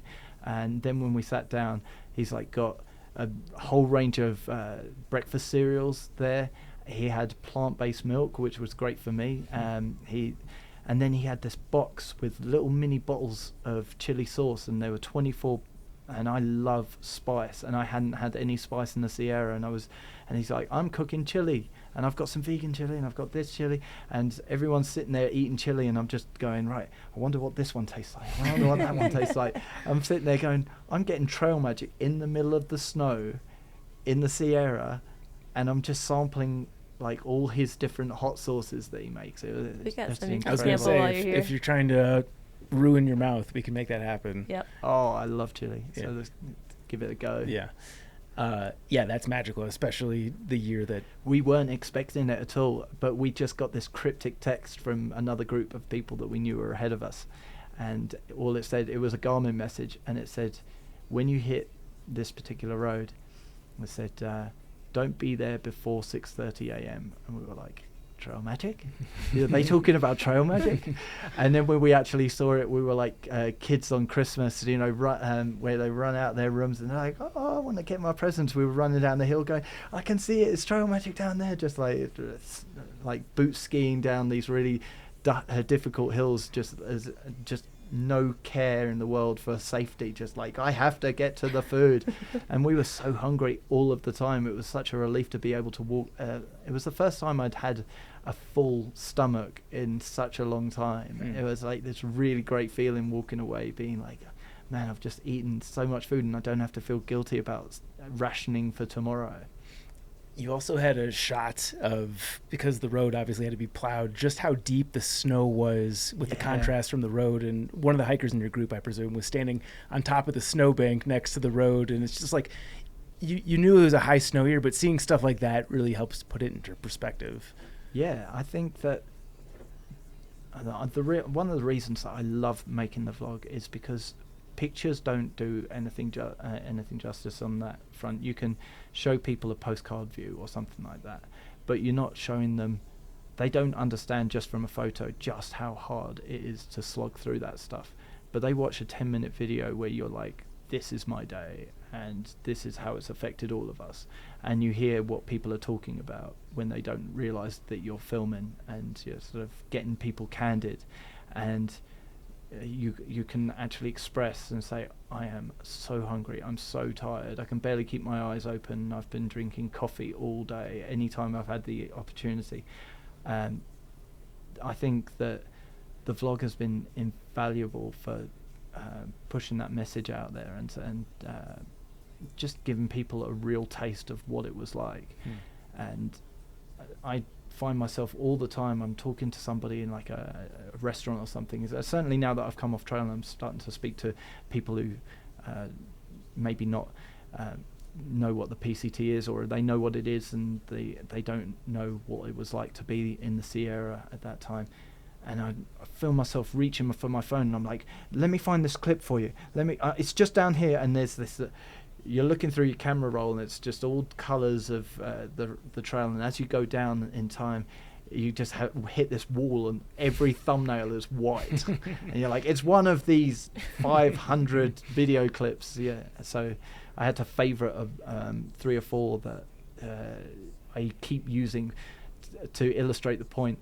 One of the points that I was speaking to someone about recently was when we first started going across these log crossings, we were like so tentative, our bodies were like rigid, and we're holding our trekking poles and we're going across like one step and then the next step and sort of shaking and whoa, and then there's a clip towards the end that Pisa is standing on this log crossing above like 5 feet of deep torrid river. Just looks like the worst thing ever, and he's because it was so the log he's standing on was so far down the bank that most people couldn't get to it, so he used 3 of our ice axes to climb down and make a ladder, and then he stand there with his ice axe carving steps into the bank so other people can get to the log. And then he walks, and he walks out into the middle of the log, and he's about to cross, and he goes, actually, I'm really proud of this, and just turns around as if he's walking on a completely flat surface, as if he's got no care or worry about what's underneath him, because he had no care or worry. We've walked across so many log crossings, he's completely comfortable and balanced and relaxed. He just walks out to the middle, turns around, and then does a 180 on this log that's like super thin and wobbling up and down and with every step, and he doesn't care, and he walks back and he hands someone the phone and goes, oh yeah, can you record me? I'm going to send it to my mum and show her that just how dodgy this is. And then he walks out, takes a couple of steps backwards on this thing, and then just spins around like no care in the world, gets to the other side of this, and he gets to the other bank and he's got 1 foot on this dodgy log and starts kicking with the other foot, kicking steps into the other bank so he can get up to the other side. And that was the huge progression in confidence and experience that we had. It was like this super intensive course of going out there thinking, yeah, I'll be all right, and by the end I feel like that we actually had like it really was an intensive course of you either sink or swim, and fortunately we always managed to be all right in the end. Like I say, a couple of us got frostbite. I was fortunate not to, but there was one incident, if you don't mind me continuing. Yeah, please. So Stitches, famous on trail for taking out her own stitches and getting back on trail, and then like doing 25s and 30s through the desert to catch the rest of the group up. Just an absolute superhero, 5'4" of complete determination and single-mindedness. And we're walking through, and she post-holed really bad at some point, and she was on this she said to us in the second time we were in Bishop, like, I'm going to be a bit slower than you guys, but don't worry, I can't get lost because there's only one way to go. It's following 12 feet that are in the snow. You're like, I can't get lost. So if I just fall behind, every hour or something, wait for me to catch up. But for the most part, I'll be chill, just going on my own. And so we're walking along, and we've just crossed this bridge that we shouldn't have crossed because it was out of action. And we get to this part, and there's probably 6 foot wide, very shallow river, probably maybe about 2 feet deep. And the 3 people who were at the front was worth it, 6'2". So Pisa 6'2" and myself 6'1", and we just took a running leap and crossed it, and then some other people done the same, got their feet wet, get to the other side, and we carry on walking. But there's one guy who's a little bit shorter who was trying to look for a way up and down, and he kind of fell behind. And then when he eventually found a way, he's not made a way up the path to catch us that far away from the river. And then he hears a scream, and it's Stitches, and she's got to a rock, and she's jumped and slipped off the rock, landed kneecap first on the rock, and she's lying on the opposite bank, and she was in tears, and she said the tears were at that point because she thought her hike was over because of the pain. And not she wasn't crying because she was in pain. She was crying because she thought, oh my God, I did everything to get back on trail, and now this is it. My dream is over. And so Bushwhack goes running back, and then we're sat at a rock waiting for everyone to catch up, and he comes running up the path, blowing his whistle, screaming, and I think he just panicked when he saw all the blood, and he is like yelling. And one of the group was a trained paramedic from Australia, and he's super cool, like just so stoic. And he goes, "What's wrong?" "Stitches, blood, knee, in the river." And he goes, "Okay, all right, worth it, you come with me." He directs everything. And when we get there, she's knocked a lump of flesh out of her leg, the size of a quarter. Ooh. And he just gets there and goes, "Right, okay, we've got to stitch this up, and we've got to get you dressed." And so he gets all. She probably looks like one of those Coraline dolls by the end of this. Oh my God! Yeah, she looks like the Corpse Bride. Yeah. And so he's stitched her up and put the thing on, and worth it. And Rooster, the paramedic who dressed the wound and stitched her, said, "There's nothing for you. You can't bend your leg. You can't put any weight on it. We're going to have to kick the SOS button." And so we take her 1.5 miles up the hill till we're out of the trees and into a meadow. And we waited and waited and waited. And eventually a helicopter comes along. And we're in the interim, we were trying to sort of text through Garmin, and they're like asking questions like, "Can she walk?" "No." "Can she walk to this particular exit?" "No, that's 18 miles away, and it's taken us 2 hours to get her 1.25 miles up the track. Can someone carry her?" And so, no. Obviously, they don't want to send out a helicopter if they don't need to. So it's valid, why they're asking these questions. I'm not saying it was stupid, but anyway, the helicopter comes along, and she gets into the helicopter, and they put her in this fireproof jumpsuit, and they said, "How's the pain?" And she goes, "I'd probably say 0. And it just goes to show that she doesn't ever want to show weakness. They get her in, and they take her to the hospital, and she gets proper stitches instead of just like needle and thread to sew up your clothes. And they say, "Right, that's it. You're good." And she goes, "Do you think I'll hike again?" And they said, "Yeah, you can probably take out your stitches in about 5 or 6 days once it heals, and you'll be able to hike again." So she goes to LA, stays with a friend, hires a car, drives back to Bishop, gets trail magic, and picks us up at the trailhead with surprise trail magic. And then we go to Bishop, we resupply, and she comes back in with the stitches still in her knee. Wow. And then 2 days later we're on trail, and her and Rooster take the stitches out on trail. And that was the only little bit of the Sierra she missed from just before Mather Pass. This was on the day to Mather Pass.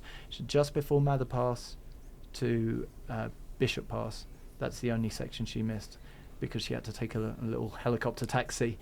And that's why I say she's the most determined person, because she was like, if I can hike, I'm hiking. I don't care how slow I am, I'm going to get there. And so we as a group, we got her through it, and well, we didn't get her through it, she got herself through it. But she was able to keep up after that point? She was doing what she was doing before, which is being behind, and we'd wait, and she would catch up. But she didn't need anyone's help. She was going to do everything herself. And I think I have so much respect for that, because there's so many people that would have gone, all right, that's it. Either I'll come back a different year, or they would have gone, I'm just going to flip up to somewhere where it's easier. I'm going to take a couple of weeks off. She said that was down to, she knew that if she got off trail for any length of time, it would be really, really hard to get back on and have the motivation. So she just wanted to keep the ball rolling.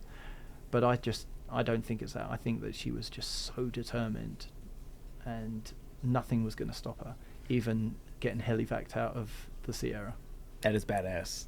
What happens to the group when you get through the Sierra? Because I know in a snow year like this, the Sierra doesn't end at, Kennedy Meadows, North Sonora Pass, wherever you usually say it does. I know it goes into Tahoe gets sketchy at parts. Snow continues from there. But what happens to the group once you get through that part? Are you guys still like, we're staying together at this point, can't break us up? Or are the midday meltdowns and minor annoyances kind of giving you guys your closure? We had decided beforehand, and actually I said that I was like, okay, universe, this is my checklist for the PCT, and this and this. And one of the things was, I hiked the whole AT with the same 2 people from start to finish, and this time round I didn't want that. I said I want to flit into little groups, make friends, and when the time's right I'll move on to hike on my own. I want to spend at least 50% of the trail hiking solo, and that's exactly what happened. And when it came to the Sierra, I said, okay, universe, this would be great if you can last minute match me up with a group of really, really experienced people who are like super determined to get through, and we all get through together, and then we probably get to maybe like South Lake Tahoe or something, and we all go our separate ways, no hard feelings. That would be great. And that's what we decided before we went in, was like, we're solo hikers. We all came here as solo hikers. We're going through the Sierra so that we've got the strongest team that can pull each other through. But this isn't to the end of trail thing. And so we got to South Lake Tahoe, and it was just like, this is what we've agreed. Bye-bye. And Stitches went on to hike. So Rooster was never going to go the whole way through. He was only section hiking. And it just happened to be that when he was leaving on our second trip to Bishop, there was another guy who he was hiking with one other person, and that one other person decided not to go back into the Sierra. So we just swapped one person out for another, and Lotto joined us, a French guy. He was also a trained medic. He's a nurse. And so we trained one trained medic for another trained medic, so that was great. And we always had a minimum of 2 qualified people. And so we had this group of 7, and he was not solo hiking, but he was just with somebody else. So when we got to the end, it was no hard feelings. This is what we've always planned.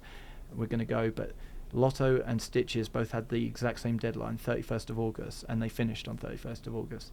And they went from South Lake Tahoe to the end together. I stayed back because there was a particularly harrowing thing that happened to me on the way to South Lake Tahoe I'll get to in a minute. And so I stayed back an extra day, and Worth It, who had become my closest friend in the group, stayed with me, and we went out and hiked to Sierra City together. And unfortunately for Worth It, his father's been or was terminally ill for 8 years with a condition that should have only taken about 2 to 4 years to go through, and he'd really given it a shot in 8 years. And he knew that at some point in this trail his father was going to die, and his father died while we were in the Sierra. Oh, wow. And he got a Garmin message from his parent, from his mother, saying, your father's just passed away. And he was happy because it couldn't have been any better. He died at home, surrounded by family, holding everyone's hand. So it was a way we always dreamed to go out peacefully in our own bed. And he was happy about that, but obviously he was wrecked emotionally just trying to keep this in. And he's such a stoic person, being a career soldier, that he couldn't break down. He was always trying to say, no, I'm fine. And he broke down in front of the whole group just before he left.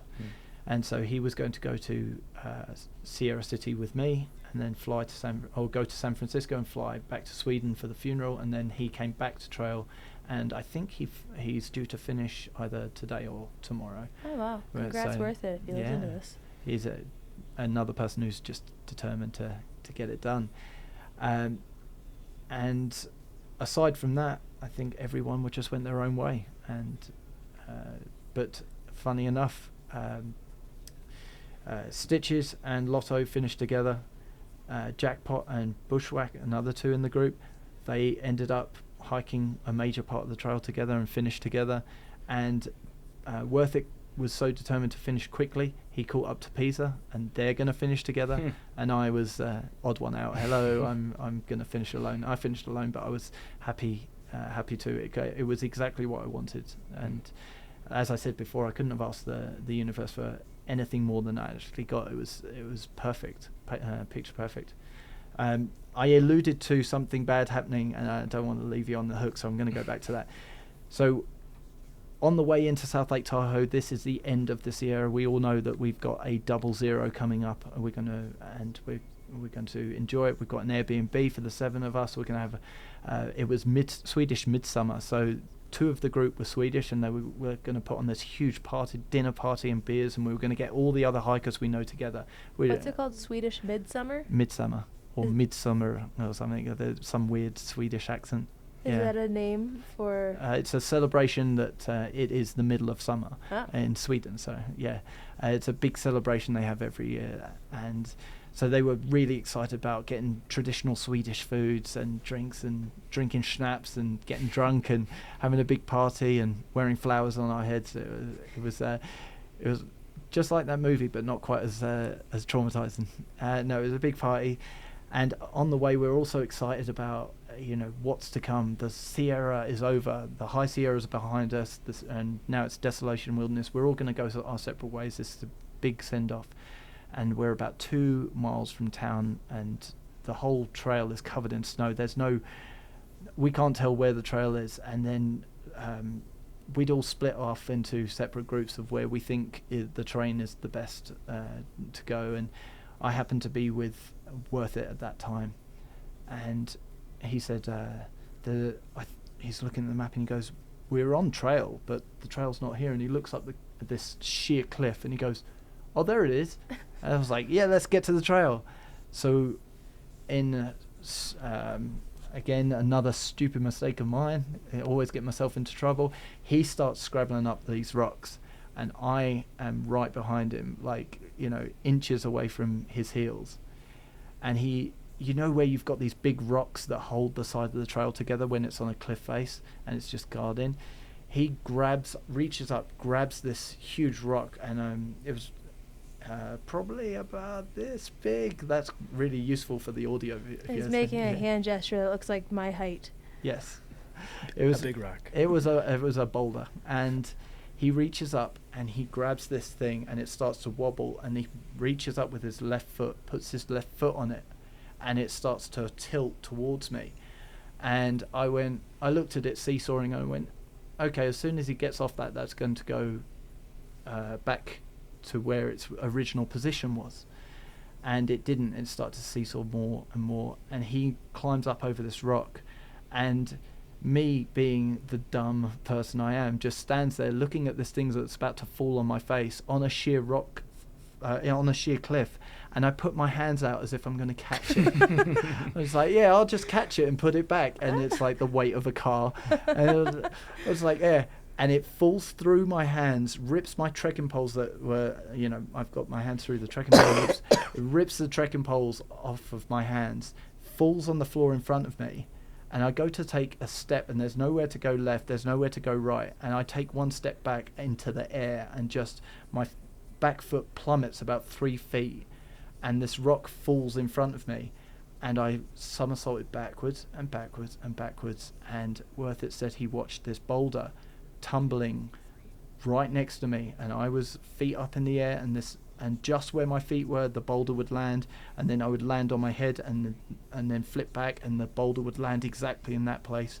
And then I came to a stop between these 2 large boulders, kind of in a channel, and the only thing sticking out exposed was my left foot, and this boulder came down and slammed into the bottom of my foot, and then bounced over my face and scratched my nose, opening up a cut on my nose, and went tumbling down the cliff underneath me. And he comes, Voldemort was. Yeah, he comes running down the thing, and he's like, "Let me take your pack off." And I said, "Sod the pack, get me upright." He goes, "Are you all right?" I said, "I think I've broken my foot." And so he takes my pack and gives me my trekking poles, and I was so surprised they were intact. So I thought they'd been crushed. And I get up to the top, and immediately, as soon as I'm on the path, I walk over to the first sitting spot I see. I sat down and burst into tears. I was just beyond consolable. I was sobbing so much, And he stood there and looked at me and waited for me to, like, I was hyperventilating. I went into complete shock. I was just like, and it's, meanwhile, my whole face is red and the snot and tears and everything like that. And I managed to sort of get a breath after about 10 minutes. And he goes, "You going to be cool?" And I said, "I think my hike's over. I don't think I can walk. And I've just got snow for the next 2 miles. I don't think I can do it." He goes, "You want me to stay with you?" And all in that moment, all I wanted, I felt like it was so claustrophobic. I was hemmed in by a rock face going down, a sheer rock face to my left. I just felt like I was in this cage of rocks, like about 4 feet around me. And I said, "No, I just need you to go. I'm not angry with you. I just need you not here. I need to be on my own." And he said, "Okay, I'll give you some space." But he didn't. He walked just ahead of me, maybe 30 feet ahead of me all the way down, and didn't say a word. And when we got to snow, he would stamp really, really hard and take his time to make a good path for me while I was hobbling along. And it was clear to me by the time I got to the car park, okay, I've broken bones in my foot before. It's not broken. It hurts a lot, but there's no break. I was more thinking about, I just want to take my sock off and look how bad the bruising is. But I knew even though I couldn't put weight on it, I just knew I've broken 3 bones in that foot before. I know that it's not broken. And so I was a little better once I got to the car park, and we managed to hitch a ride. And as soon as I got to town, we had like Mexican food, and I was just like, instantly my mood was up. I was like, I can eat. And I had this giant Dr. Pepper that was like the size of a bucket, and I was like, I'm happy again. But it still took me 2 days to be able to put weight on the foot. Meanwhile, everyone in the group is like, "You need to go to hospital." And I'm like, I know better than that. I know that my foot's not broken. It's just going to take some time. Meanwhile, my foot's like black and blue and the size of, like, you know, a house brick or something. So that was a really harrowing experience. And what happened was, that first night, everyone went out for sushi, and I was alone in the Airbnb. And so I made myself a delightful meal of a Knorr rice side on the stove. And I was sitting there eating this rice side, laying on the sofa with my foot propped up on the pillow, and I just burst into tears again. I was like, and I fell asleep on the sofa, just crying myself to sleep. And then I woke up, it was about 9 o'clock, and no one was back. Got myself up the stairs, got into bed, and about 4 a.m, I relived the whole thing again in a dream. Woke up, one of those dreams where you, just as something hits you, you just startle yourself awake. And I was like, "What time is it? It's still dark." "Oh, it's 4 a.m. And I just went downstairs and drank heaps of coffee and tried not to wake everyone up, because I was still like sobbing. And I felt like so useless, a 39-year-old man crying. And I just got so much emotional support from the group that they hadn't emotionally checked out, because we were all going separate ways. When they all came up and they were like, you all right, dude?" Like, they were really concerned and gave me a lot of support. So I really have to thank them for getting me through that moment. But it was just complete shock, and it took about 2 days for me to get over that and be able to deal with it. To get through the Sierra relatively unscathed. I know there were a few close calls, and then to have that happen by Lake Tahoe, which I know is not easy sledding by any stretch, but relatively speaking easier, that must have been a real mindfuck. It reminded me of a story of somebody else that we met, who said that he was going through the Sierra, and he'd got somewhere close to the end, and then he'd slipped and dislocated his shoulder, and that was the end of his through hike several years before. And it just reminded me that there is never a moment that you can take your foot off the gas. There's never a moment you can let your concentration slip. You're still there. You may be 2 miles away from a car park, but danger is still there. You're not in the home stretch yet. And so it was a big reminder that even though we're walking out South Lake Tahoe, and the Sierra itself, as far as it's concerned, and we're walking into the desolation wilderness, that's still covered in snow. That's still got its dangers and everything like that. So it was a reminder that you can't take any single part of this trail for granted. Damn. So, okay, we're through the Sierra. I want to know, what do you feel like you got out of this experience? And that can be the PCT as a whole, that can be the Sierra portion, whatever you want to do with it. But what do you feel like, look out, who was that person prior to, again, we can use whatever boundary we want here, but what sort of tangible benefits do you feel like you got out of this? I feel like I got more from the AT. So I went into the AT very sort of very green. I had hiking experience, but it wasn't a huge amount. I went into this one confident that I was going to finish. Whereas with the AT, I kept saying to people, I'm going to attempt the AT this year. I'm attempting it. And then when I was talking about the PCT before I got on it, it was like, I'm going to do the PCT. I feel that what I had to overcome going through it is giving me, I guess, more confidence to say that I'm proud of myself. I think that was something that was emotionally sort of, for me, I felt a bit conscious of coming across egotistical or coming across like I was tooting my own horn when I was saying I was proud of my achievements. But I and many other people, there's heaps of people that have gone through the Sierra this year. We have all achieved something beyond what we imagined. No one went into the Sierra with any idea of what it was going to look like. We were all going in blind. Even those who went ahead and left messages on Far Out, or Garmined other people they knew that were behind them and gave them tips. We had some people in our group that knew some people ahead who occasionally gave us a tip like, oh, there's a good log crossing 2 miles down or something like that. But we were blind. We didn't know. We were all talking about what did you expect from this era when you were going in, and we were all talking about what our mental picture was before we went in, and how different it was, and how almost naive we were to what we were going to be exposed to. And I feel like I'm proud enough of myself to be able to say, yeah,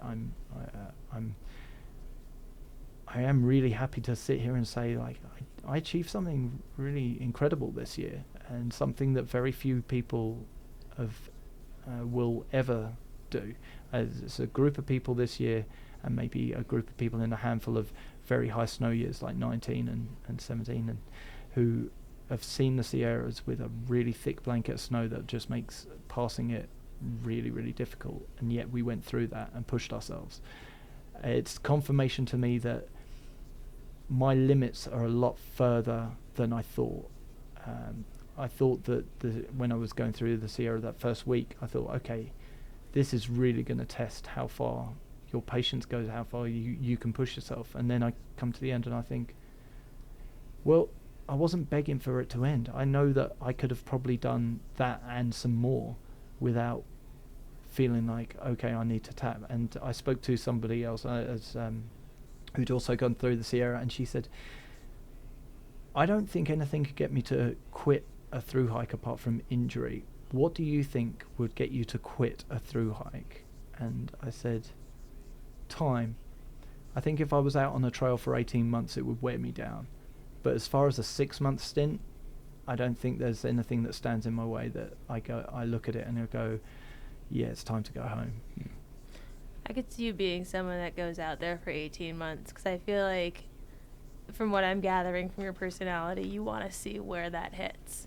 So I feel like for sure. you give you some time off trail, and you're going to be like, if that didn't do it, like, let me put myself in that situation where I reach that breaking point, which is cool. I say that the difference at the AT is that the AT really ground me down, and I was close to that. I was never going to quit. So there was a point where we hit 2,000 miles, and the three of us, as I said before, there were three of us that did the whole thing together. And I said, what's it feel like to hit 2,000 miles? And one of them went, I'm proud that I'm here, and it's incredible because I've never would dream that I would walk this far. But if this was the end of the trail, I wouldn't be sad. I'm ready to go home. I'm not going to quit, but I'm ready to go home. And I felt that about the AT, those last maybe 200-300 miles. Like, yeah, if this was the last day, I wouldn't be sad about it. But I am not going to quit. I am going to keep going till the end. And I got to the end of the PCT, and I felt like I could keep going. I don't know where that end is. So I think the AT has primed me for this, whereas I've met a lot of people who this is their very first through hike, and they're like, no, I need to go home now. I'm tired. I'm exhausted. And I feel like, yeah, the AT was a training run, and the PCT, and it is really, really tough. I also was surprised by the PCT, because everyone who I met on the AT who had done the PCT said, yeah, the PCT is going to be a walk in the park. If you could do 20 miles on the AT, you can do 30-35 easy on the PCT. And I was like, it's not that hard. It's not that simple. It's a really tough trail. It was harder than I thought it was going to be, because everybody had hyped it up as this just like, oh yeah, beautifully groomed walk in the park. And it is a really tough trail. And that goes back to what I was saying before, like, whether you did the Sierra or not, you've achieved something incredible by doing this hike this year. However many miles you put on the clock, you stepped out there when other people wouldn't have.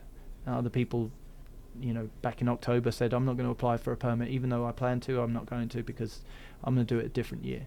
But these people went out there and said, yeah, I'm going to do this. And no matter how many miles you did, like 2 or 2,000, you did something incredible, I think, being brave enough to get out there.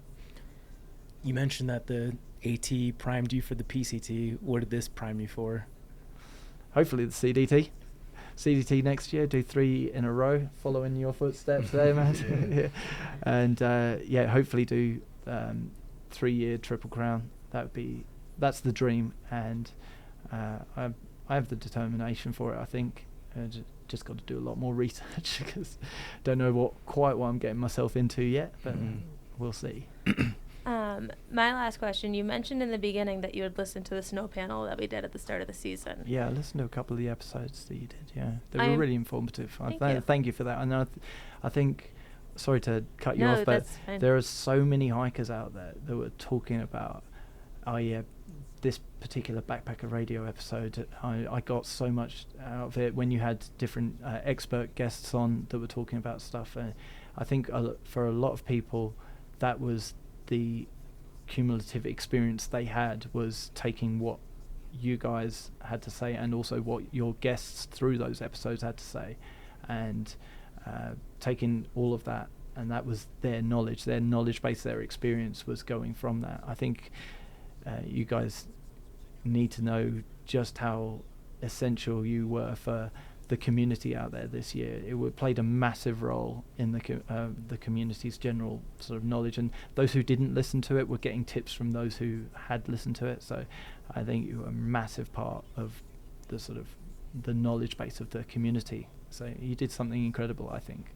That's very kind nice, of you. yeah. And just you're doing that same service for now future hikers, sharing your experience. So thank you. That's kind of, you're snowballing into my question there. So thank you for helping me with that. But as someone who's listened to the snow panel and has gone and hiked in this year, next time we get a big snow year, it's going to be this. I would envision it would be the same type of thing if someone was already a listener of the show, where we have certain titles that are not clickbaity but apply to a heavy snow year. These are the episodes you'll listen to should you go hike in one of those snow years. Now your story is going to be part of that catalog. Are there any gaps that you think should have been discussed on that panel, or things that you want to add to supplement the info given in that episode to kind of close out, hey, that was an episode to listen to going into this, that, and the other thing could have made me even more prepared? What would you like to add to that? As far as I remember, there were some points that your experts were contradicting each other and saying, one was saying one thing and one was saying the polar opposite. And from somebody who went through it, nobody knows until you get up there. It's very easy to say it's going to be like this or it's going to be like that, but what we found wasn't either one of those things. It was somewhere in the middle, and it's such a long amount of mileage that you don't know until you come to it. It's really hard to share specific knowledge on what people are going to face when they're 5 or 6 days deep into a particular snowy section. There were a lot of things that came up for us that we just had to kind of do a 7-person risk assessment and see what was the best thing. If I could sort of say some specific things, one of them is, check out your snow bridges. Don't do what I did and fall through them. That's a bad one. Snowshoes were redundant for the majority of people who used them, but I did hear about a couple of people that used them successfully. Some people even took skis in and decided they would try and ski some of it, but also said that they spent most of their time carrying the skis rather than actually using them. So in my humble opinion, as somebody who just did it, was that microspikes, one ice axe, and crampons, a good set of crampons, what you need. You need a spare set of shoes to cross the rivers with, because you can't use the shoes you're wearing, and do not go in with bare feet, like one of our group that didn't take any spare shoes at all and just either crossed in his shoes and or just took his shoes off and spent extra time in the water, just very carefully placing his feet everywhere. Yeah, viewers, that was me. And that was a mistake. And for sure, just plan rigorously your food. Take as much food as you can comfortably carry, because you're burning so much energy. I think nutrition is a big thing. That's something that I'm really, really into, is nutrition, calorie counting, how proteins and carbohydrates and fats all kind of work together. And maybe, I don't know if you guys did have an episode specifically for the nutrition thing, but I think when you're going through, you're burning 5, 6, 7,000, depending on your body type, maybe even like high 7,000 calories, walking for 15 hours and then sleeping in the freezing cold. It's not just when you're walking you're burning that extra, it's because the temperature around you is so cold that you start burning extra energy, and you wake up in the morning and you're absolutely famished because you've used a lot of what you ate for dinner the night before. It didn't replenish you, it just kind of was a calorie deficit. Worth It himself lost 4 inches off his waistband in the first couple of weeks in the Sierra because he was at such a calorie deficit, because he decided that his diet would be around 98% Snickers bars. Damn, 7,000 calories. So do you have, what was the longest, not to backtrack too much, but what was the longest stretch that you had between resupplies? 9 days. 9 days. And you're carrying 7,000 calories per day. We were We were carrying around 4 to 4,500 calories, about 4,500 calories. Okay. It just got to a point where, in my opinion, it was a point of diminishing returns. If we'd have carried any more food, we wouldn't have been able to carry it in our packs and our bear cans. And also it would have just been so heavy at that point that we would have been using even more energy to carry this. We would have been going slower, we would have spent more time out in the elements, and probably been a lot more off balance when we're doing these tricky log crossings, and put even more stress on these snow bridges because we've got an extra 5 or even maybe 10 pounds. And I don't think there's time in a day that you can actually eat that amount of calories, unless you're just drinking olive oil, in which case you need a whole heap of TP. You can't. It's really, really difficult. You don't know, like it gets to a point where you're absolutely sick of Cliff Bars, and you can't actually eat all of that. So I think it's finding that balance of eating enough to keep you satiated and also give you enough energy, but not to sap more energy. And there were a couple of times where a couple of people in our group survived just off. They were cold soaking, so they were surviving just off Idahoan and some. Yeah, you're giving a thumbs up for the Idaho and a shout out there, and oats in the morning, and you're not getting anything out of just plain simple carbs. So, not to go off on a tangent about complex carbohydrates and proteins and stuff like that, but yeah, you do need to make sure that you're getting a balance in there, because if you just got the cold soaking carbohydrates, you're not getting the real energy you need. Yeah. But I was pretty much just surviving off coffee and ambition towards the end. Those are potent, but maybe only for the short term. Yeah. Well, yeah, I would love to talk the nutrition thing. In the interest of time, we'll maybe save that for a future episode, or people should reach out to you. So here's the red carpet. Where should people go? Obviously, you've got the vlog. Let people know where to go to get more from you. I imagine there's more videos and likely photos to come. So yeah, let us know where to get more. So if you want to watch the videos, you can go to YouTube and check out Adventure Together. I have a little cartoon logo. It's a blue globe. So if you see that, that's you're on the right track.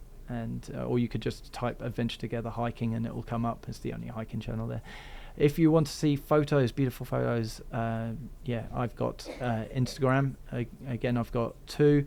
One is Adventure Together, which is more specifically the hiking, and then I've got art photography I do on something called Afro Crow, all one word, AFRO Crow. And I think that's really the only places that I spend a huge amount of time. I have got all the socials, but I don't use them. Yeah. So. Well, very grateful that you made the trek here to Backpacker Radio Studio. This was a lot of fun, very informative. You're a great storyteller. Oh, it's an absolute honor to be here. Thank you. Yeah. Thank you for inviting me. Yeah, the pleasure was all ours. Thank you for doing this. To the Trek propaganda portion of today's show, the one I want to feature today, again, popular name of late, is by Diane Duford. This is Can You Hike the AT with No Backpacking Experience? If you've listened to this podcast, you kind of already know the answer to that, but this is actually looking at our recent AT thru-hiker surveys from the last few years. She actually pulled the data from that. The brief synopsis is, yes, obviously you can do it without backpacking experience, but there's some numbers to support that. In 2019, there were 10 people that we surveyed who had literally no prior camping or hiking experience of any kind. And of the 10 hikers that meet that qualification, 6 of them completed it. So 60%, small sample size, but still relevant. And of the 60 hikers who had only day hiked or done car camping, 50 of them, 83%, completed the thru hike, which is way higher than the percentage of people who attempt the trail. It's worth mentioning that our survey is probably very skewed. I think we kind of give the perception that we're surveying people who finished the trail, so take this with a grain of salt relative to the statistic of 25% of people who actually complete the trail. We're not getting the full sample size of everybody who is attempting an AT thru hike, just something to keep in mind. I could go into more numbers. I'm not going to do it, but if you're interested to get a more thorough rundown on how experience is not necessarily or not even remotely necessary as a prerequisite for finishing the AT, this is an excellent article. I'll skip this next one. Let's get to the question of the day. This was a fun one. I don't know. Yes. This was a Rachel invention, Mara? I have no idea. Yeah, me either. What's something that gets less appetizing the older you get?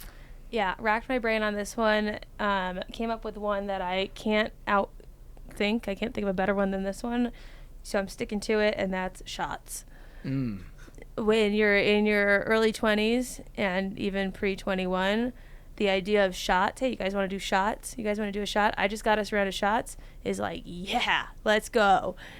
Now, like, we went to Benihana for my friend Jackie's birthday, and we had like a mishap with them seating us all at a table. We had to split into 2 tables.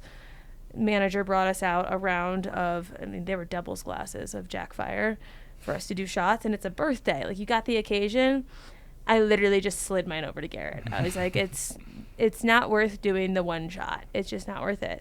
And I've thought about, when I was thinking about this today, other nights I've gone to the bars where someone has gotten a round of tequila shots or a round of any type of shots. And I am now doing them begrudgingly, or because I don't want to look like the one that doesn't you know, rather than being stoked on it. It's no longer super fun and exciting. So that's my answer. It's shots. Yeah. Pro move is the glass that you use to chase the drink is actually the spit cup. Ew. It's actually, you get out of every situation 100% of the time. I'm not sure I'm really like exactly understanding this. You take the shot, and then when you go to chase it, you're literally just spitting it back into that glass. Oh, I thought you were talking about like if you guys are doing like what's the stuff that you put in your gums? Or The those- Zin? I don't know, the chew stuff, the tobacco-y looking stuff. Yeah, well, there's You know how nicotine people and like tobacco. spit that into yeah, a cup? Oh, yeah. I like thought you were chaw, saying you chaw. chase it with that. No. That- That would be nasty. That is terrible. Yeah. But yeah, I think that is. I mean, I've had a little bit less of a sweet tooth, which I hate to admit on air. I can eat less sweet things in bulk, but the most notable will be my lack of enthusiasm towards shots. Yeah. It gets to the age now where I start to get hungover while I'm getting drunk, so it's just anything beyond 2 drinks now is just, it's not worth it. I bring out Tums. Like, go back to the Starburst first Tums thing. It got to the point where at the weddings we were going to, we're finally through wedding season, but I was giving Garrett what we started calling pocket Tums, so that as the night would go on, give it whatever they were serving for dinner or whatever we were having for drinks, I would have pocket Tums available for when I just started to get acid reflux. And I have never had to schedule pocket Tums into a night up Knock on until the wood. 30s. I've never experienced acid reflux in my life. Well, get a good 5 years of bulimia in and you'll destroy your stomach too. Cool. Noted. You took my answer, candy. I I like having sweet stuff around, but things that are like movie theater level sweet are just not at all appealing to me anymore. Like, I like a nice piece of dark chocolate maybe. I can still get down with ice cream because it's ice cream, and ice cream will forever be perfect, and I cannot be convinced otherwise. But Jenna's got Sour Patch Kids out. I had a Reese's peanut butter cup, and like immediately I'm like, I regret this. I'm not enjoying it. It's just way too sugary. Can't do it.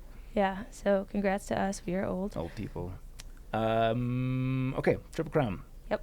This is the Triple Crown of best places for people watching. And not only do we have today's guest sitting in for this, but we've got today's viewer, Chuck Norris, award-winning Patreon supporter, Austin McDaniel is I here. heard you almost say Andrew. I know, I wanted to. I wanted to so bad. They are one. Yeah. Who wants to start here?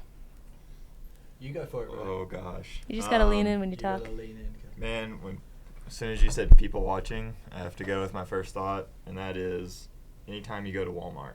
So I'm Easy. from Arkansas, home of the Walmart. Sure. We got pretty wild people at Walmart, especially if you go after 10 p.m. I like that. So that'd be my number one. Fun fact about Walmart, they used to have that Peoples of Walmart page where they would post Yeah. photos. I Good got stuff. the angriest text from my mom in college one time. Angriest text. What are you doing going out in public like this? Da da da. And I'm like, what are you talking about? She sends me a photo of the back of some girl's head who just like happened to be a ginger, and she's wearing like jeans that are so ripped that like she's basically not wearing pants with a side of jean because there's just too many holes. And she had seen the red hair and on one of these like people of Walmart that got shared to Facebook, and she thought it was me on Facebook. And I had to explain to her people just take pictures of people at Walmart because it's just that fascinating. It's a very different culture, and if you're around it, again, especially after 10 p.m., you'll see like just people that you're like, I didn't know they existed until after 10 p.m. at Walmart. Yeah. You know? I think we've all experienced that before. All right, Sure. you're up. This one's a hard one to follow, but on personal experience, I can remember like just after chucking out time from pubs and clubs on a Friday and Saturday night, and if you're sober, because I don't drink and I'd go out with friends. Yeah, I'm real fun at parties, guys. So I don't drink, and I'd be out and I'd just see these people who are completely out their tree, just walking down the street. And one of the funniest moments for me is laughing at other people's misfortune, I guess, but they got themselves into it.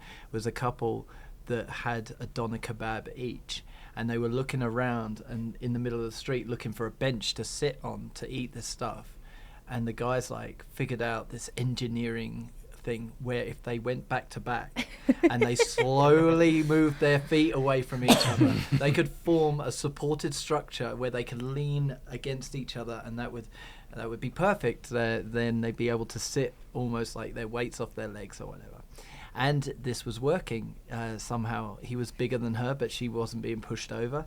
And then he drunkenly dropped a piece of meat, forgot that he was leaning up against her, reached over to grab it off the floor, and they fell into a heap on top of each other and started like cussing each other. So I think, maybe like the center of town or something on a Friday, Saturday night after chucking out time. That's probably some good people watching going on there. I had that on my list as well. Love that. Oh, sorry to steal your No, that's all. That's what this is all about. You. John's? I listened to Exile by Taylor Swift on the way here just to renew my rage towards you. My first one's going to be people at a resort pool. If we want to go more specific, a Vegas pool. Just somewhere where maybe the drinks, like an all-inclusive resort, the drinks are unlimited, and they're at a pool. Because I think a pool brings out a different person than your fully clothed human. Yeah. You took another one mine on the list as well. This might not be as easy as I was thinking. My first one is, this is a real show of a certain slice of humanity here, kind of in line with what you're saying, but a casino.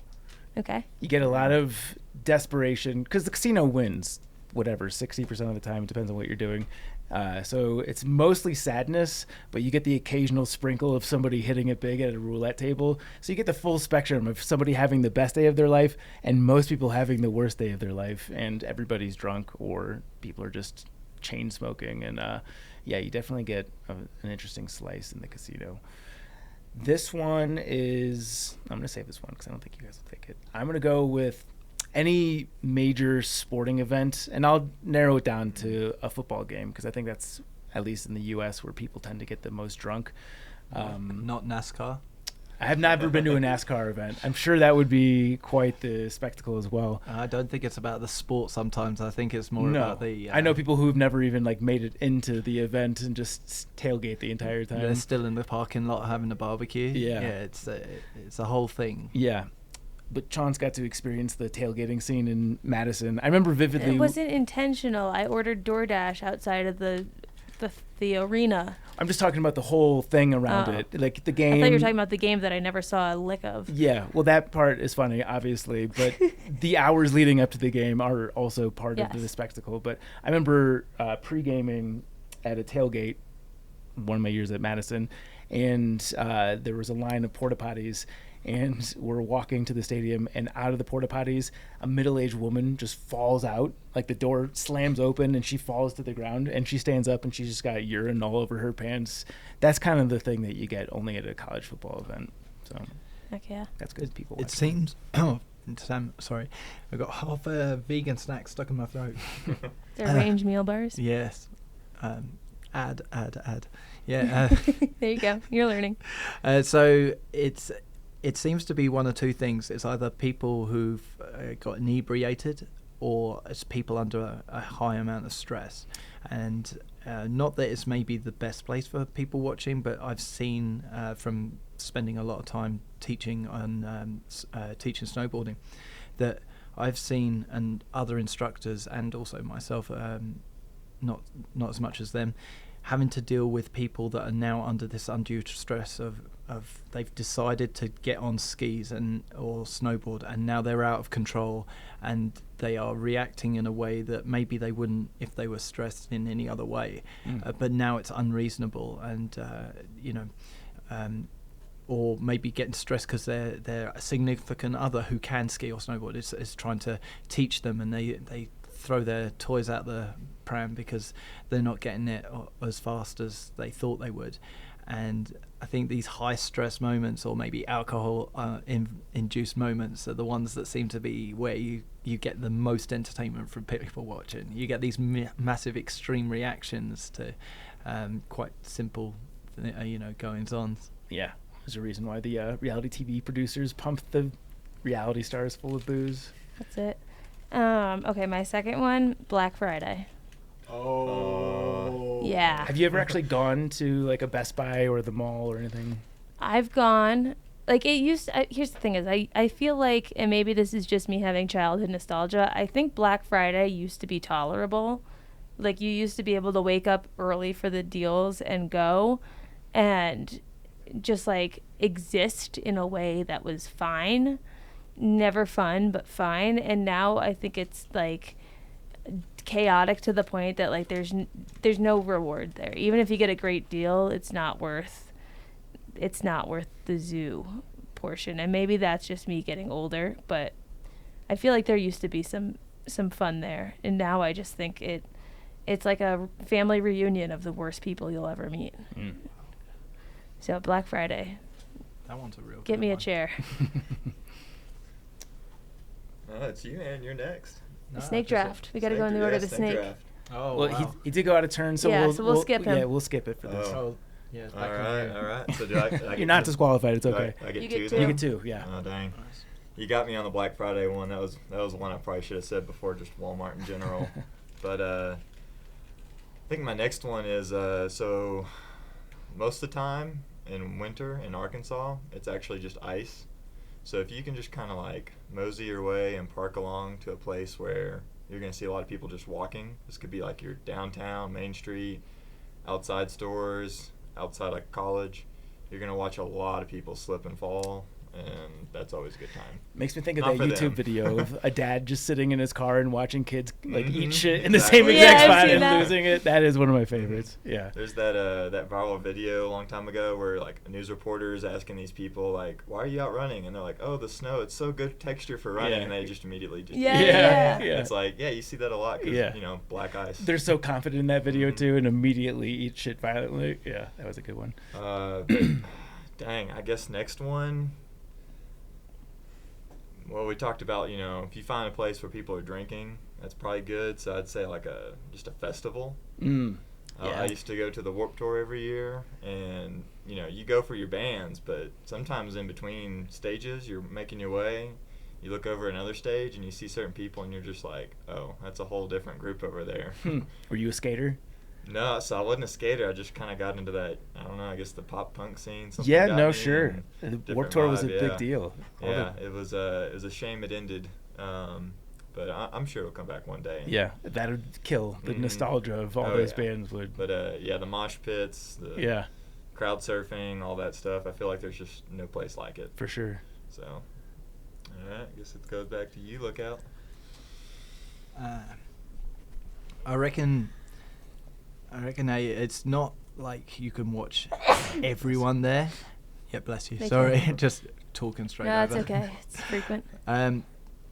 But I was thinking like a wedding. Every wedding you go Mhm. to, That's a good there's always like the drunken uncle, and there's somebody who's trying to crack onto a bridesmaid that's already in a relationship, and maybe there's a little bit of a bridezilla going on. Like the cake isn't as tall as it's supposed to be, or something. I don't know. But you look around and there's always something going on. Somebody's doing something, and it's that thing of they're doing it there, like you say, at a festival, where their inhibitions have gone either through alcohol or they're just carried away by a happy moment, and they do a lot of stuff that on Monday morning they probably go, oh, that was a wrong decision, boy. I don't think I was supposed to do that.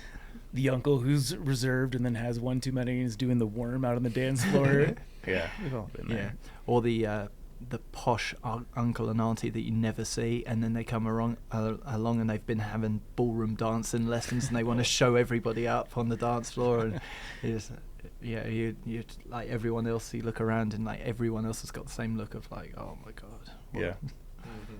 Yeah. Okay, I've got honorable mentions, obviously, but I'm gonna go with conventions, and the example I'll give is like a Comic-Con. So Garrett and his close friend wanted to go to this like Comic-Con type convention that they had in Denver because the guy that plays Anakin was going to be there, and they dressed up as Jedi, and I was the driver. It was a boys' day event, so I got to go to the after party. I dressed as Slutty Vader. Honestly, A+ photos. I wore a leather bodysuit and girls were asking me for photos with me. I looked good. I was Slutty Vader. I had my mask on the whole time, so no one knew my true identity. But all I did was drop them off and pick them up, and I went early to pick them up because the amount that people for things like a Comic-Con, the amount that they care and love these characters and the effort they'll put into this cosplay that they'll do is just like, you gotta tip the hat to them. This is the opposite of Walmart people. Walmart people is I'm thoroughly entertained by seeing you, and I want to immediately go back home and be nowhere near you. These people are like, I just want to like stare at you all day in the most appreciative way, because like what you have made here is insane. Like some of the costumes that they create are just so intricate and so detailed and so good.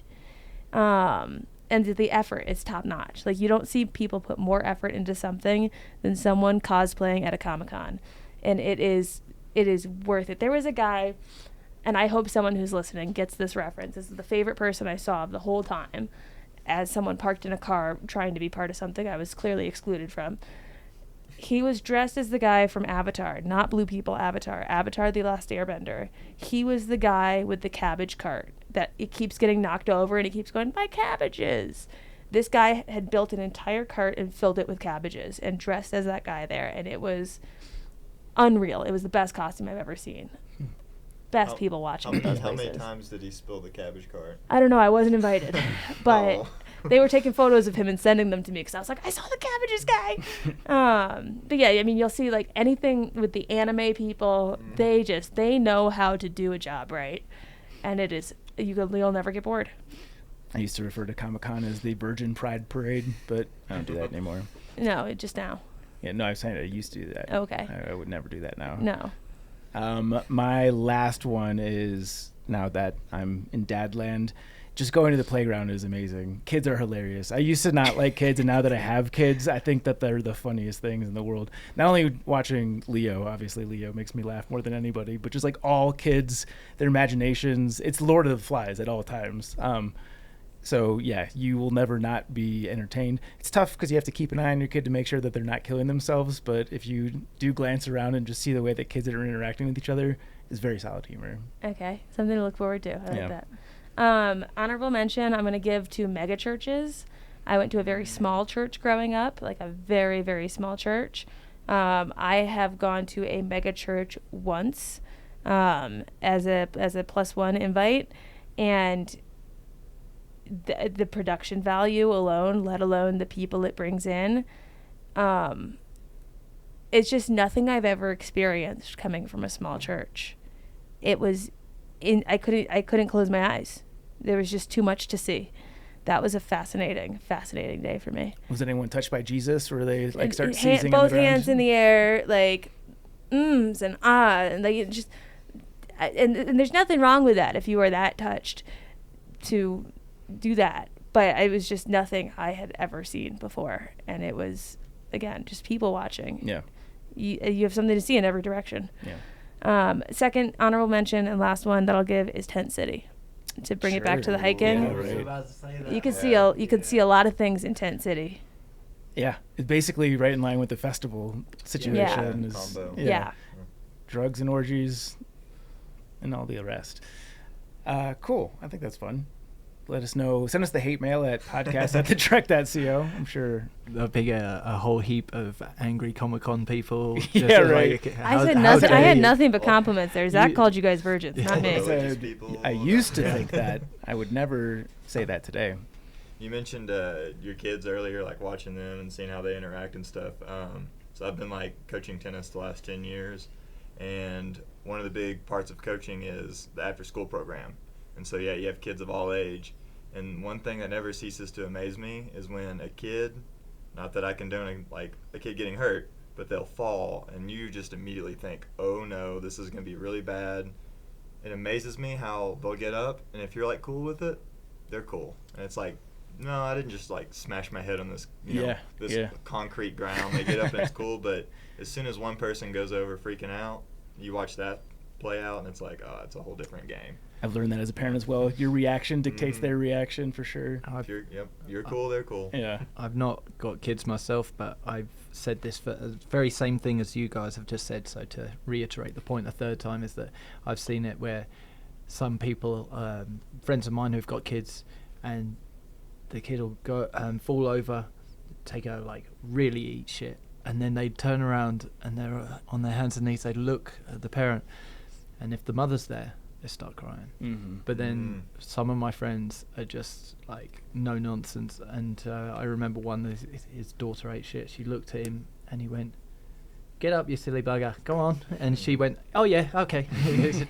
And then she went running off and played with her friends. So you're right, that your reaction dictates their reaction. That was it, and that's a tough thing to learn because your child's so precious. You see them fall, you're gonna react, but you have to train yourself to be like, "Nah, we're cool. You shake that one off, as long as there's no blood or broken bones or anything like that." I had one extra people watching thing. Yeah, go for it. And totally just forgot it. Yeah, just talking about that and it just took it out of my mind. But I'm going to interrupt a random segment. Chauncey's going to do the mailbag. Shout it whenever it pops in. Sure. Mailbag. Hey, this is David Bellitz, a.k.a. Horizon. In episode 218, Zach mentioned a time where he was thinking of drinking his own pee on a really dry stretch of the Colorado Trail or something. If you were put into a situation where you actually needed to do that, would you filter your pee first? Would it help remove bacteria? Would your filter then produce pee-tasting water for the rest of its life? We need a Sawyer rep to weigh in on the real distinguisher between filters and ask, does your filter make pee taste like water? Cheers and happy trails, Horizon. That is a great question for Travis at a future trail days. I actually looked it up. You did? Yeah, the answer is don't filter it. And don't do it in general because there's the common belief that urine is sterile. It's not.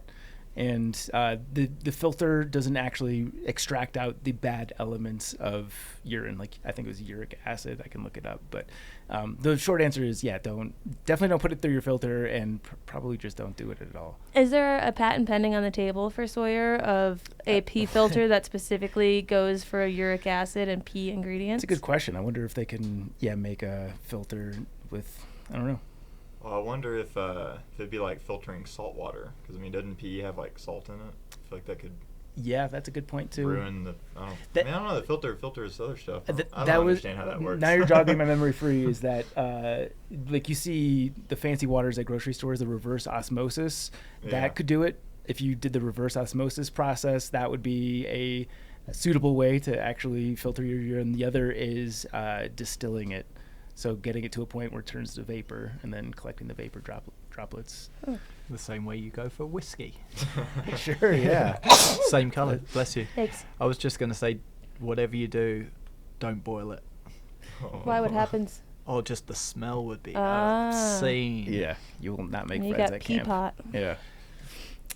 5-star review. This is from the CA Outdoorsman. This is, do I still fit the show demographic at 56 is the title of the review. And the review itself is by far the best backpacking podcast out there. So you're right smack in the middle. Yeah. You're amazing. If you're alive, you're our audience and we love you. Yes. This next one is from Trev's School. This is love the show and now loving the Stay Feral shirt. I'm going to zoom in. My eyes are bad. Hey guys, I've been a fan of the show for a while now. I wish I could go to meetups, but sadly it just isn't in the cards for me. Ordinarily, I wouldn't be sad, but you guys are giving away shirts that said Stay Feral on them. It gave me the biggest case of FOMO. Thanks so much for making a second run of the Stay Feral shirts so lames like me can have one too. That's from Semi-Feral Hiker. Are our upcoming shirt designs going to be out by now, or should we just tell people to get ready for them? Yeah, I don't think so, but we're close. So we'll be dropping some very cool shirts here probably in the next week. Yeah. So if you're hearing this, there's a good chance that they're out, assuming you didn't listen to it the week that it came out. But yeah, we've got some fresh merch in the pipe. Yeah, think Barbie Mojo Dojo Casa House retro type of vibes. Whatever Chauncey just said. Sticker code? Ooh. Can it be what you just said? Mojo Dojo Casa House? Yeah. Okay, Mojo Dojo Casa House. Yeah, cool. Good. Super big thank you to our Chuck Norris Award winners on Patreon. That is Alex and Misty with Navigators Crafting, Andrew, who is a different person from Austin McDaniel. Hey, he's Welcome. here at the table. Quick, give us the run through. So you just came off the CDT, you're going southbound. You did the AT last year. Give us the full rundown. Just the hiker history? Or Yeah, this year? yeah. To try to make it quick, last year, quit my normal life to start hiking. Started the AT April 30th last year. Great success. Everything I thought it would be. Probably one of the best years you could hike it. Loved it so much. Kept going. Met a Canadian hiker. We pretty much hiked the whole trail together, so we thought, why not go to Canada? Did that little section of the IAT. Definitely recommend people consider that as a way to kind of conclude their AT trip. It was a great way to just decompress, think your thoughts through, and just add a little extra. On top of that, I got to go back and do the long trail, the section that the Appalachian Trail does not cover, and it was incredibly brutal and beautiful all at the same time. My big advantage with going back when I did, following getting into Canada, getting dropped off at Vermont, was that the fall was full effect. So foliage, about as good as it could have got. And is this October? This is October, yeah. Hell yeah. Canada was maybe October 4th at the northern terminus, and then I think I finished October 15th at the junction, I believe like around Killington, where the AT and Long Trail split. Mm-hmm. That was my official finish for the year. And road tripped with a buddy from Arkansas who drove up, met me all the way, and It's a good friend. oh yeah, he wanted to be up there for a while, and it worked out, and we road tripped for a few weeks, made it back home, had a pretty dormant off season. I'm a big player of disc golf, so it was like something I did the whole time. I actually played. My hometown in Jonesboro has a professional tournament. I got to play in it. Did not win by any measure, but had fun, played in that, so that was a big deal. And that was probably my last thing before leaving out on this trek. The CDT Sobo this year started up in Canada, as you're supposed to. I did the Chief Mountain Terminus, pretty much the red line until the Anaconda cutoff. As y'all's trail survey said, it was the best trail town last year, so I did the alternate mainly for that purpose. It did not disappoint. Anaconda, incredible. And yeah, pretty much made my way through Yellowstone. The Wind River mountain range absolutely blew my mind. I had gone years without looking at photos because I wanted to be surprised. Smart man. And the alternates there, worth it. Extremely brutal. Kind of like Lookout. You were talking about some of the like kind of nervous exposure, being on like rock and just loose stuff and super steep, and that was, for me, that was where on this trail, that was my first exposure to like extreme stuff I didn't have obviously in Arkansas or on the East Coast. And you get used to it, you learn. And yeah, the alternates were incredible, going over like Knapsack Col, Circuit the Towers, stuff like that. You're kind of in that high route for a bit, and pretty much just made my way through the basin after that. Got to hit up that blue moon, the super moon or whatever, in August. So night hiking, supreme. Made my way from there through the Rocky National Park, stuff like that. The only area actually in Colorado I'd ever been to. Had to miss the kind of Gray's Tourist Peak. There's an alternate that goes into Silverthorne. That's the route I had to take due to some slightly early, maybe, like kind of winter stuff.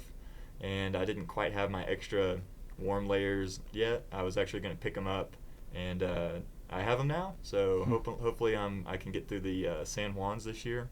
That's kind of my big, got to check that off the list. If not, it'll make a great trip to come back, and we'll see how it goes from there. But yeah. Drop your Instagram handle. I want people to see the most sun-bleached Trek hat in the history of time. I'm also impressed. Did you wash it? It looks way too clean. No, man. That's impressive. Yeah, so from when I got it, and I can't remember, maybe February or March this year, I'm a one-hat guy, so when I get a hat, I dedicate to it. And, oh gosh. Got a fellow ginger in the house. A little bit. And I can say there's not a single nick or issue with this hat is held up. And I've coached tennis with it out in the sun every day, hiked every day in the trail with it, and yeah, it's That's somehow awesome. held up. Yeah. That was Trek propaganda. Yeah, right. Well, Austin, I always love when our Chuck Norris Award supporters are even more interesting than we are. Yeah. It just walks in off the trail to come sit in. And you got a good episode today, so good timing. I'm glad that it worked out. This was incredibly useful for me because, Yeah. like Lookout, I'm planning the whole 3 years, 3 trails, and I'm thinking, so I got PCT set next year. I'll probably go snowbow or Snowbow. Yeah, we were calling the flip floppers this year snowbows. Yeah. On this trail, but yeah, I'll probably go southbound next year on PCT just because the snow is something out of my comfort zone. After hearing this episode, obviously the past episodes, I'm considering it more going northbound just for I think just having maybe a little bit more of a communal experience, possibly more people. Yeah, I would a lot assume. more people. And just I feel like getting that winter, that snow in the Sierras kind of makes it the PCT, but at the same time, I don't know. I don't know if it's the way I want to hike my hike, but we'll see when we get there. Oh yeah. But yeah, as far as you mentioned Instagram earlier, I've been trying to post photos more this year, and so my handle is just Austin, spelled with an E, AUSTEN.MC. Hell yeah. And Well, congrats on all the trails thus far. Best of luck on the rest of the CDT. And Thank thanks you. for making it in today. Thank you so much. We've also got Austin Ford, Brad and Blair from 13 Adventures, Brent Stenberg, Brian he corrected the pronunciation. Was it Alsop? Fables. Okay. Christopher Marshburn, coach for Marion Outdoors, Dane. Ish. Derek Cook, Do Good Pantry, Eric Casper, The Friendly Ghost.